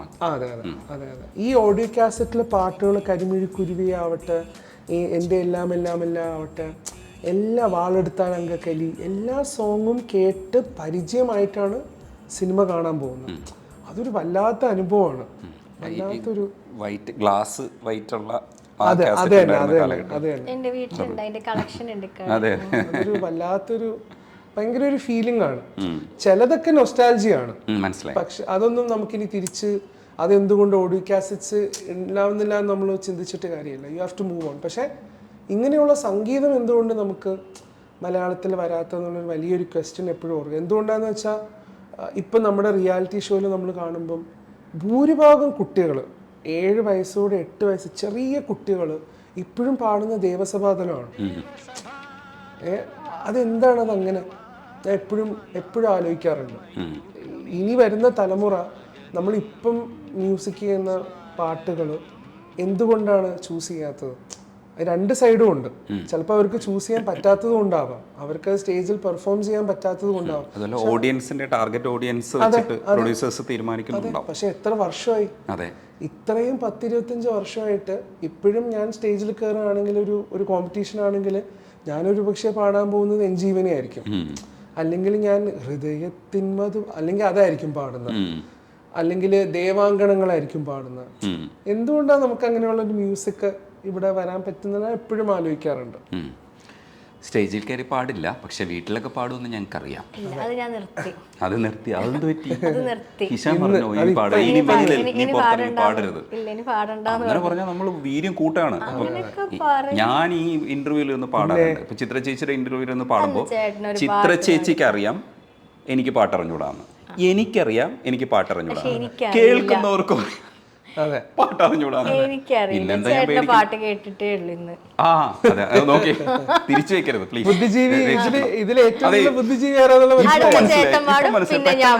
ക്വസ്റ്റ്യൻ കണ്ടോ? എനിക്ക് പാട്ട് അറിഞ്ഞൂടാ, ഇതുവരെ കേട്ടിട്ടില്ല ചേട്ടന്റെ പാട്ട്. നോക്കാണ്, വെറുതെ ഇരിക്കും. എന്നാ വെറുതെ ഇരിക്കും, ബ്ലോക്ക് ചെയ്ത് വെറുതെ ഇരിക്കാൻ വേണ്ടിട്ടാ. കണ്ട, എനിക്ക് പാട്ട് അറിഞ്ഞൂടാന്നുള്ള ആയിഷയ്ക്ക് കറക്റ്റ് ആയിട്ട് അറിയാം. ബ്ലോക്കറാണ്. എനിക്കറിയില്ല. അല്ല, അതറിയാലോ. പക്ഷെ ഇഷാമിന്റെ കൂടെ ആണല്ലോ നടക്കുന്നത്. പാട്ടൊന്നും പാടാറില്ല സത്യം. വീട്ടിൽ പാടാറുണ്ട്. 1-2 തവണ പാടിയപ്പോ ഞാൻ പറഞ്ഞു ഇനി പാടണ്ടെന്ന്. അങ്ങനെയൊന്നും പറഞ്ഞിട്ടില്ല. ഇനി മേൽ നീ വീട്ടിൽ പാടിക്കോ, ബാത്റൂമിൽ വീട്ടിലും പാടാറില്ല. എന്താ ഇപ്പൊ പാടാത്ത തീരെ? അല്ല, ഒരുപാട് ചുറ്റും നെയ്ബേഴ്സ് ഒക്കെ ഉള്ളതല്ലേ. പണ്ട് വീടുകളൊന്നും ഉണ്ട്. അതെ, പണ്ട് നമ്മള് കുറച്ച് അകന്നേരം നിന്ന്. എടാ, നമ്മൾ വിട്ടുകൊടുക്കരുത്. എന്താണെന്നറിയാമോ, ഇവരുടെ ശരിക്കുള്ള ആസ്വാദകരാരാ? നമ്മളാ. ഈ ഗായകരൊന്നും അല്ല. ഗായകരെന്ന് പറഞ്ഞു കഴിഞ്ഞാൽ അവർക്ക് വർക്ക് കിട്ടുമെന്ന് അറിയാൻ വേണ്ടിയിട്ടാണ്. പക്ഷെ ഞങ്ങളെന്ന് പറഞ്ഞാൽ നമ്മൾ അങ്ങനെയല്ല. നമ്മൾ രാത്രിയൊക്കെ ഇവരുടെ ഈ പാട്ടുകൾ കേട്ടിട്ടാണ് നമ്മൾ കരയണത്. നമ്മൾ ഒറ്റപ്പെടുമ്പോൾ ഒരുമിച്ച് കുറെ ആൾക്കാർ പാട്ട് കേട്ട് കഴിഞ്ഞാൽ കരയും, ഉറങ്ങത്തില്ല. ഇതൊക്കെ വേണം. അല്ല, രണ്ടുപേരും സഹിക്കണം. ഇപ്പൊ എന്റെ പാട്ട് ഇവരും സഹിക്കുന്നു, നിങ്ങളുടെ പാട്ട് ഞാനും സഹിക്കണം. അതൊരു പോയിന്റ് ആണ്. ഞാൻ വെറുതെ പാടുന്നിക്കാക്ക് ഇഷ്ടമാണ്. ലിറിക്സ് ഉണ്ടാക്കിയിട്ട് എന്തെങ്കിലുമൊക്കെ പറഞ്ഞാൽ അടച്ചു വെക്കാൻ പാടില്ല. എന്തെങ്കിലുമൊക്കെ ഞാൻ അടങ്ങി ഇരുന്ന് കഴിഞ്ഞാൽ ഇക്ക പറയും, ഐഷു എന്ത് പറ്റി നിനക്ക് എന്തെങ്കിലും പറ്റിയോ? അടങ്ങിയിരിക്കാൻ വേണം. എന്റെ ഒരു അനക്കം ഇല്ലെങ്കിൽ ഇക്കാക്ക് ഭയങ്കര പേടിയാ. ഞാൻ എവിടെങ്കിലും മൂലയിലുണ്ടാവും. ഒരു പാട്ട് പാടിക്കോ. കൂടെ പാടാം. സൗണ്ട് ഞാൻ മിക്സ് ചെയ്ത് റെഡി ആയിക്കോ. എന്റെ കൽബിലെ പാടിക്കോ. പുള്ളിക്ക് ഇനി ഇത് കഴിഞ്ഞ് ഇന്റർവ്യൂ ഉള്ളതാ. നാളെ ഉള്ളൂ. ഞാൻ വേറൊരു ദിവസം പാടിത്തരാം. അവിടെ വന്നിട്ട് ഐഷുവിന് വേണ്ടിയിട്ട് ഞാൻ പാടിത്തരണം. തീർച്ചയായിട്ടും. ഞാൻ തമാശ പറയാനല്ല, എവിടെയും പോസ്റ്റ് ചെയ്യില്ല, ഞാൻ വെറുതെ കേൾക്കാം. അതെ, അല്ല പോസ്റ്റ് ചെയ്തോ, ഇൻസ്റ്റയിൽ പോസ്റ്റ് ചെയ്തോ. ഞാൻ ഇൻസ്റ്റയിലൊക്കെ പാടാറുണ്ടല്ലോ ഗായകരെടുത്ത്. ഇപ്പം ഈ സ്പേസിലിരുന്ന് ഞാനും മഞ്ജരിയും കൂടെ പാടിയല്ലോ. ഞാൻ കേട്ടില്ല. അത് കേട്ടു നോക്ക്, അതിന്റെ അടിയിലെ കമന്റ്സും വായിക്കും. രജനീഷ് ചേട്ടൻ പാട്ട് പറയുന്നത് കേൾക്കാനാണ് ഞങ്ങൾ ഇരിക്കുന്നത്. പാട്ട് പാടാൻ അതങ്ങനെയാണെങ്കിൽ നേരത്തെ അയച്ചു കൊടുത്താൽ അങ്ങനെയാണ് അവള് പാടാൻ പറയത്തില്ലായിരുന്നു. തമാശ ഞാൻ കണ്ടില്ലായിരുന്നു. അത് സത്യം. അത് കണ്ടിരുന്നെങ്കിൽ പറയില്ലായിരുന്നു ഐഷു പറഞ്ഞാണ് പാടണ്ട, ഇനി പാടാൻ. നീ ഇപ്പൊ തന്നെ പാടിക്കോ. കേട്ട പാടെ രജിസ്റ്റേഷൻ പറഞ്ഞോളൂ പാടണ്ടെന്ന്. എന്റെ കൽബിലെ വെണ്ണിലാവു നീ നല്ല പാട്ടുകാരാ, തട്ടമിട്ടു ഞാൻ കാത്തുവെച്ചൊരേ മുല്ലമൊട്ടിലൂറും അത്തറൊന്നു വേണ്ടേ എന്റെ കൂട്ടുകാരാ, സുൽത്താന്റെ ചേലുകാരാ. ഹിഷാം പാടി വിജയിപ്പിച്ചിരിക്കുന്നു. ഹിഷാം നമ്മുടെ കൂടെ പാട്ട് പാടാൻ എന്തുമാത്രം കഷ്ടപ്പെട്ടോ. അല്ല, അവരും കഷ്ടപ്പെടുന്നുണ്ടല്ലോ. ഞാൻ എനിക്ക് വേണ്ടി സാധാരണ പാടാറുള്ളത്, അതുകൊണ്ട് ഇനി അങ്ങോട്ട് അങ്ങനെ തന്നെ മതി. പക്ഷെ നമ്മൾ ആയ കാരണമല്ലേ ഇവര് എക്സിസ്റ്റ് ചെയ്യണേ. നമുക്കല്ലേ അതിന്റെ വില കിട്ടേണ്ടത്. അതാണ് ശരിക്കും. ഞാൻ അതുകൊണ്ടാണ് പാടുന്നേ. എന്താ അറിയോ, നമ്മൾ ഇത് ആസ്വദിക്കുന്നുണ്ട്. ഇത് ആസ്വദിക്കുന്നത് നമ്മൾ ബാത്റൂമിൽ മാത്രം ആസ്വദിച്ചാൽ പോരാ. നമ്മൾ ഇവരെ അടുത്തിരുന്ന് നമ്മൾ ഇത് കാണിച്ചു കൊടുക്കണം. നമ്മൾ ആസ്വദിക്കുന്നുണ്ട്. പക്ഷെ നിങ്ങൾ പറയുന്ന പരിപാടികളും നമുക്ക് അറിഞ്ഞൂടാ. ഇതിന്റെ നമുക്ക് നമ്മുടേതായ രീതിയിൽ അതെ ഇതിന്റെ സംഗതികളും ഈ പരിപാടികളും ചിട്ടപ്പെടുത്തിയെന്ന് നമുക്ക് അറിഞ്ഞൂടാ. ഇതിൽ ഏറ്റവും വലിയ ബുദ്ധിജീവിയാണുള്ളത് എനിക്കും ഏകദേശം ഏറെക്കുറെ മനസ്സിലാവുന്നുണ്ട്. ആയിഷ തന്നെയാണ് ലീഡ് ചെയ്യുന്നത്. ആയിഷ ഇരുന്ന് അങ്ങനെ പറയുന്നില്ല, ആൻസർ പറയുന്നില്ല. ആയിഷയുടെ തലയ്ക്കകത്ത് ആ പ്രോസസ്സ് നടക്കുന്നുണ്ട്, എന്താണ് ആയിഷ പറയുന്നതെന്ന്. അതുകൊണ്ട് ആയിഷയെ കുറിച്ച് നിങ്ങൾ അണ്ടർ എസ്റ്റിമേറ്റ് ചെയ്യരുത്. ആയിഷ ശരിക്കും ബുദ്ധിമതിയല്ലേ? ആയിഷയല്ലേ ഇതിൽ ഏറ്റവും കൂടുതൽ ബുദ്ധിയുള്ള ആള്? ഇക്കാനേക്കാളും അതെ. കണ്ട, അതെനിക്ക് ഉറപ്പായിട്ട് പറയാം. പക്ഷെ ആ ഉറപ്പ് എനിക്കില്ല കേട്ടോ. ഇല്ല, ഇവളാണ് ഏറ്റവും വലിയ ബുദ്ധിജീവി. പിന്നെ ഉറപ്പാണ്. ഇത് സമ്മതിച്ചു കൊടുക്കുന്ന എന്റെ ബുദ്ധി. അല്ല, ഐഷു ട്രാപ്പഡ് ആണ് സത്യത്തിൽ. ഹിഷാമിന് ഐഷുവിനേക്കാളും ബുദ്ധിയുണ്ട്. ഇമോഷണലി സത്യത്തിൽ ഈ മനുഷ്യൻ ചെറുതാണ്. അതായത് ഈ മനുഷ്യൻ ചെറിയ ആളാണ്. ഒരു 10-14 വയസ്സൊക്കെ ആയിരിക്കാം ചിലപ്പോൾ ഇമോഷൻസിന്റെ കാര്യത്തിൽ. പക്ഷെ ബുദ്ധിയുടെ കാര്യത്തിൽ അങ്ങനെ അല്ല. അതും ബുദ്ധി തന്നെയല്ലേ? അതുണ്ട്, നന്നായിട്ട്. ഇപ്പൊ ഐഷു മാനേജ് ചെയ്ത് സ്വഭാവമൊക്കെ ഉണ്ട്. ആവശ്യമുള്ള ബുദ്ധിയൊന്നും ഇല്ല. ഞാൻ നേരത്തെ പറഞ്ഞില്ലേ, മ്യൂസിക് ചെയ്യാൻ മാത്രം ഉണ്ടാക്കിയ തലയാ. അതിന്റെ ഇടയിൽ കൂടി കുബുദ്ധി. കുബുദ്ധിയുണ്ട്. ബാക്കി വേറെ പ്രായോഗിക ബുദ്ധികൾ പലതും ഇല്ല. പ്രായോഗിക ബുദ്ധിയുടെ അതാണ് ഞാൻ പറഞ്ഞത്, എനിക്കാണ് നമ്മൾ കംപ്ലീറ്റ് ചെയ്യാന്ന് പറയുമല്ലോ. നമ്മുടെ കുറെ പോരായ്മകളെ കംപ്ലീറ്റ് ചെയ്യാൻ അറിയില്ലല്ലോ. അത് ഇക്കാക്കുണ്ട്, ഇക്കാക്കില്ലാത്തത് എനിക്കുണ്ട്. അല്ല, അത് എനിക്ക് നേരത്തെ മനസ്സിലായി. പക്ഷേ സത്യത്തിൽ ഇത് ആരാണ് ലീഡ് ചെയ്യുന്നതെന്ന് എനിക്ക് ഇപ്പോഴും കൺഫ്യൂഷൻ ഉണ്ട്. അവിടെയാണ് നമ്മുടെ ഒരു കമ്പാരിയൻഷിപ്പ് വരുന്നത്. പക്ഷെ അത് ഭയങ്കര രസമായിട്ട് വരുന്നുണ്ട്. നിങ്ങൾക്ക് അറിയില്ല അത് സത്യത്തിൽ നിങ്ങൾ ആരാണ് ലീഡ് ചെയ്യുന്നത് നിങ്ങൾക്ക് അറിയില്ല. ഐഷു വഴക്ക് പറയുമ്പോൾ ഐഷു വിചാരിക്കുന്നത് ഞാനാണ് ഹീറോ എന്നാണ്. ചൂരൽ എടുക്കുമ്പോൾ വിചാരിക്കുക. പക്ഷെ ഈ ചൂരൽ സത്യത്തിൽ അവിടെ വയ്പ്പിച്ച് ഐഷുവിനെ കൊണ്ട് എടുപ്പിക്കുന്നത് ഈ മനുഷ്യന്റെ മിടുക്കാണ്. അവിടെ ഒന്ന് കുട്ടിയായിട്ട് നിൽക്കാനായിരിക്കും.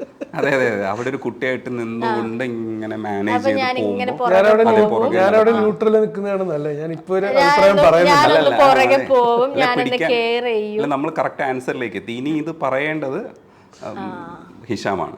അല്ല ഞാൻ ഇപ്പൊ ആക്ച്വലി ആലോചിക്കുന്നത് ഇവിടുന്ന് ഇറങ്ങിക്കഴിഞ്ഞിട്ട് എവിടുന്ന് ഫുഡ് കഴിക്കണമെന്നുള്ള അപ്പൊ അതിന് വേണ്ടിയിട്ട് സോപ്പിട അല്ല അപ്പൊ അതിനെ തെറ്റിക്കാതെ കൊണ്ടുപോകാന്നുള്ളതാണ്. എന്തും പറഞ്ഞോ ഞാൻ ദേഷ്യപ്പെടും. ഫുഡ് കറക്റ്റായിട്ട് ഫുഡ് വാങ്ങിച്ചു തരും, ഉറപ്പാണ്. ധൈര്യമായിട്ട് പറഞ്ഞു. ആർക്കാണ് ബുദ്ധി? ഇതിന്റെയോ? അല്ല ഇതിന്റെ സിമ്പിളാ.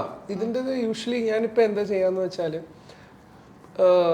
പണ്ടൊക്കെ എനിക്ക് ഭയങ്കര വാശിയുള്ള ഒരു ക്യാരക്ടറാണ്. ഇപ്പം അതൊക്കെ പോയി, ഇപ്പം അതൊക്കെ മാറി.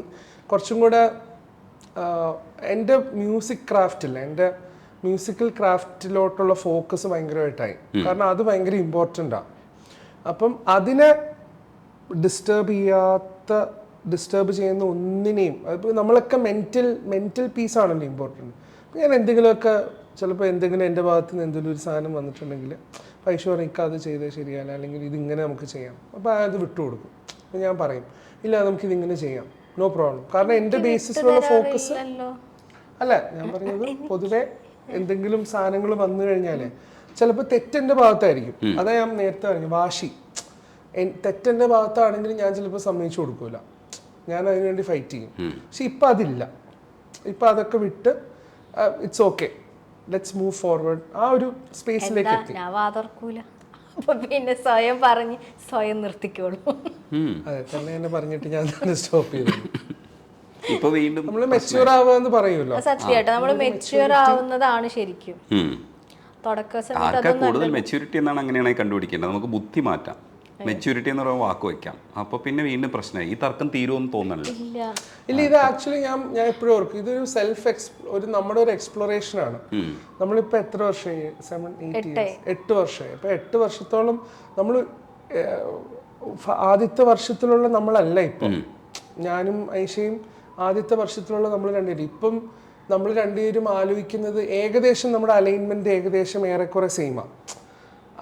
അതിലേക്ക് എത്താൻ ഭയങ്കര പാടാണ്. രണ്ട് എക്സ്ട്രീം ഓപ്പോസിറ്റ്സിൽ നിന്ന് വരുന്നവരല്ലേ, രണ്ട് ഡിഫറെൻ്റ് ആഗ്രഹങ്ങളുള്ളവർ, രണ്ട് ഇഷ്ടങ്ങളും അനിഷ്ടങ്ങളും ഉള്ളവർ, രണ്ട് പാറ്റേൺ ഓഫ് ആൾക്കാരാണ് വരുന്നത്. അപ്പോൾ അതിലേക്ക് നമ്മളൊന്ന് അലൈൻ ചെയ്ത് വരാൻ അത് കുറച്ച് സമയം എടുക്കുന്ന പരിപാടിയാണ്. പിന്നെ we have to be patient with each other. കുറച്ച് നമ്മളും നമ്മുടെ സാക്രിഫൈസസ് ചെയ്യും. എങ്ങനെയാണ് നമ്മൾ രണ്ടുപേരുടെ ഹാപ്പിനെസ് ആണ് ഏറ്റവും ഇമ്പോർട്ടൻറ്റ്. അപ്പം ഞാൻ അതിനാണ് ഇപ്പോൾ ഏറ്റവും വില കൊടുക്കുന്നത്. നമ്മുടെ ഇപ്പം ഫ്രണ്ട്സ് ഉണ്ടെങ്കിലും, നമ്മുടെ സർക്കിളിലുള്ള ഫ്രണ്ട്സ് കപ്പിൾസ് ഉണ്ടെങ്കിലും, നമ്മളിപ്പോൾ എൻ്റെ ഏറ്റവും അടുത്ത സുഹൃത്തുക്കളോടൊക്കെ നമ്മളിത് സംസാരിക്കാറുണ്ട്. അപ്പം ഞാൻ മനസ്സിലാക്കിയിട്ടുള്ളത്, ഞാൻ ഭയങ്കര റെസ്പെക്റ്റ്ഫുള്ളായിട്ട് നോക്കുന്ന കുറച്ച് പേരുണ്ട്. ഇപ്പം വിനീതായിട്ട് ഉൾപ്പെടാം. എനിക്ക് തോന്നുന്നു ഏറ്റവും ഇമ്പോർട്ടൻറ്റ് നമ്മൾ കൂടെ ജീവിക്കുന്ന ആളുടെ കൂടെയുള്ള അവരുടെ സന്തോഷം പ്രയോറിറ്റൈസ് ചെയ്യുക എന്നുള്ളതാണ്. അപ്പോൾ നമുക്ക് സമാധാനം ഉണ്ടാവും. കാരണം ഇല്ലെങ്കിൽ നമ്മുടെ വർക്കിനെ അത് അഫക്റ്റ് ചെയ്യാൻ തുടങ്ങും. അപ്പൊ ഞാൻ അതാണ് എൻ്റെ ഏറ്റവും ഇമ്പോർട്ടൻറ്റ് പ്രയോറിറ്റി. എന്താണ് അത് നോക്കിയിട്ട് ആള് എന്തെങ്കിലും ഒന്ന് ചെയ്യുള്ളൂ. ഇപ്പൊ മനസ്സിലായില്ലേ ഏറ്റവും കൂടുതൽ ബുദ്ധിജീവി ആരാന്നുള്ള? മനസ്സിലായിട്ടില്ല, പക്ഷെ നിങ്ങൾ തമ്മിൽ നല്ല യോജിപ്പുണ്ടെന്ന് എനിക്ക് മനസ്സിലായി. എനിക്ക് നിങ്ങൾ എത്രയും ബുദ്ധിയില്ലാന്ന് മനസ്സിലായി. നിങ്ങൾ രണ്ടുപേരും കൂടെ ചേരുമ്പോൾ ഉള്ള ബുദ്ധി എനിക്കില്ല. നിങ്ങൾ ഒറ്റയ്ക്കൊറ്റയ്ക്കാണെങ്കിൽ ഞാൻ കൈകാര്യം ചെയ്യും. അതെ, അങ്ങനെ തന്നെ തുടരട്ടെ എന്നുള്ളതാണ്. അടുത്ത വർക്കുകൾ ഏതൊക്കെയാണ്? പിന്നെ ഒരു തെലുങ്ക് സോങ് പാടിയില്ല, അതുകൊണ്ട് പറഞ്ഞിട്ട്. മനസാരാ ചലിതാര నా గుండెని మొత్తం తవ్వి తవ్వి చందనమంతా చల్లగా దోచావే. ఏ వందల కొద్ది పండగలున్నా వెన్నెల మొత్తం నిండుగా ఉన్న ఆరాధ్య నారాధ్య నువ్వే లేనిదేది వద్దు ఆరాధ్య ఆరాధ్య నారాధ్య నువ్వే లేనిదేది వద్దు ఆరాధ్య. ആ ഭാഷയുടെ ഒരു താളമില്ലേ, ആ താളം നമ്മുടേത് വ്യത്യാസമുണ്ടല്ലോ. അത് എങ്ങനെയാണ് ആദ്യം മനസ്സിനകത്ത് അതെങ്ങനെ കോപ്പപ്പ് ചെയ്തു, അതെങ്ങനെ എടുത്തു? അതൊരു പ്രോസസ്സാണെന്ന് എനിക്ക് തോന്നുന്നത്. ഇപ്പം നമ്മൾ തമിഴിൽ കമ്പോസ് ചെയ്യുമ്പോൾ തെലുഗു, ഇപ്പം കന്നഡ ചെയ്യുന്നു. അപ്പോൾ ഈ പല ഭാഷയിൽ ചെയ്യുമ്പം ഞാൻ എപ്പോഴും നോക്കാറുള്ളത്, ഞാൻ ആദ്യം ആ ഭാഷയിലുള്ള കുറേ പാട്ടുകൾ കേൾക്കും. ഇനി ആ ഡയറക്ടറിൻ്റെ പ്രീവിയസ് ഒരു റെക്കോർഡ് നോക്കും, അവരുടെ ആൽബത്തിലുള്ള സോങ്സ് ഒക്കെ ഒന്ന് കേൾക്കും. എങ്ങനെയാണ് അതിൽ സാഹിത്യം യൂസ് ചെയ്തിട്ടുള്ള തെലുഗു സാഹിത്യം എങ്ങനെയാണെന്നുള്ളത് നോക്കും. ആ ഇൻഡസ്ട്രിയിൽ പോപ്പുലർ ആയിട്ടുള്ള സോങ്സ് കേൾക്കും, എങ്ങനെയാണ് ലിറിക്സ് അവർ യൂട്ടിലൈസ് ചെയ്തത്. ആൻഡ് ദെൻ നമ്മൾ പതുക്കെ നമ്മുടെ ഈ ഒരു തെലുഗു മ്യൂസിക് ഡയറക്ടർ ആണ് എന്ന് കരുതി കമ്പോസ് ചെയ്യും. അങ്ങനെ ചെയ്യും.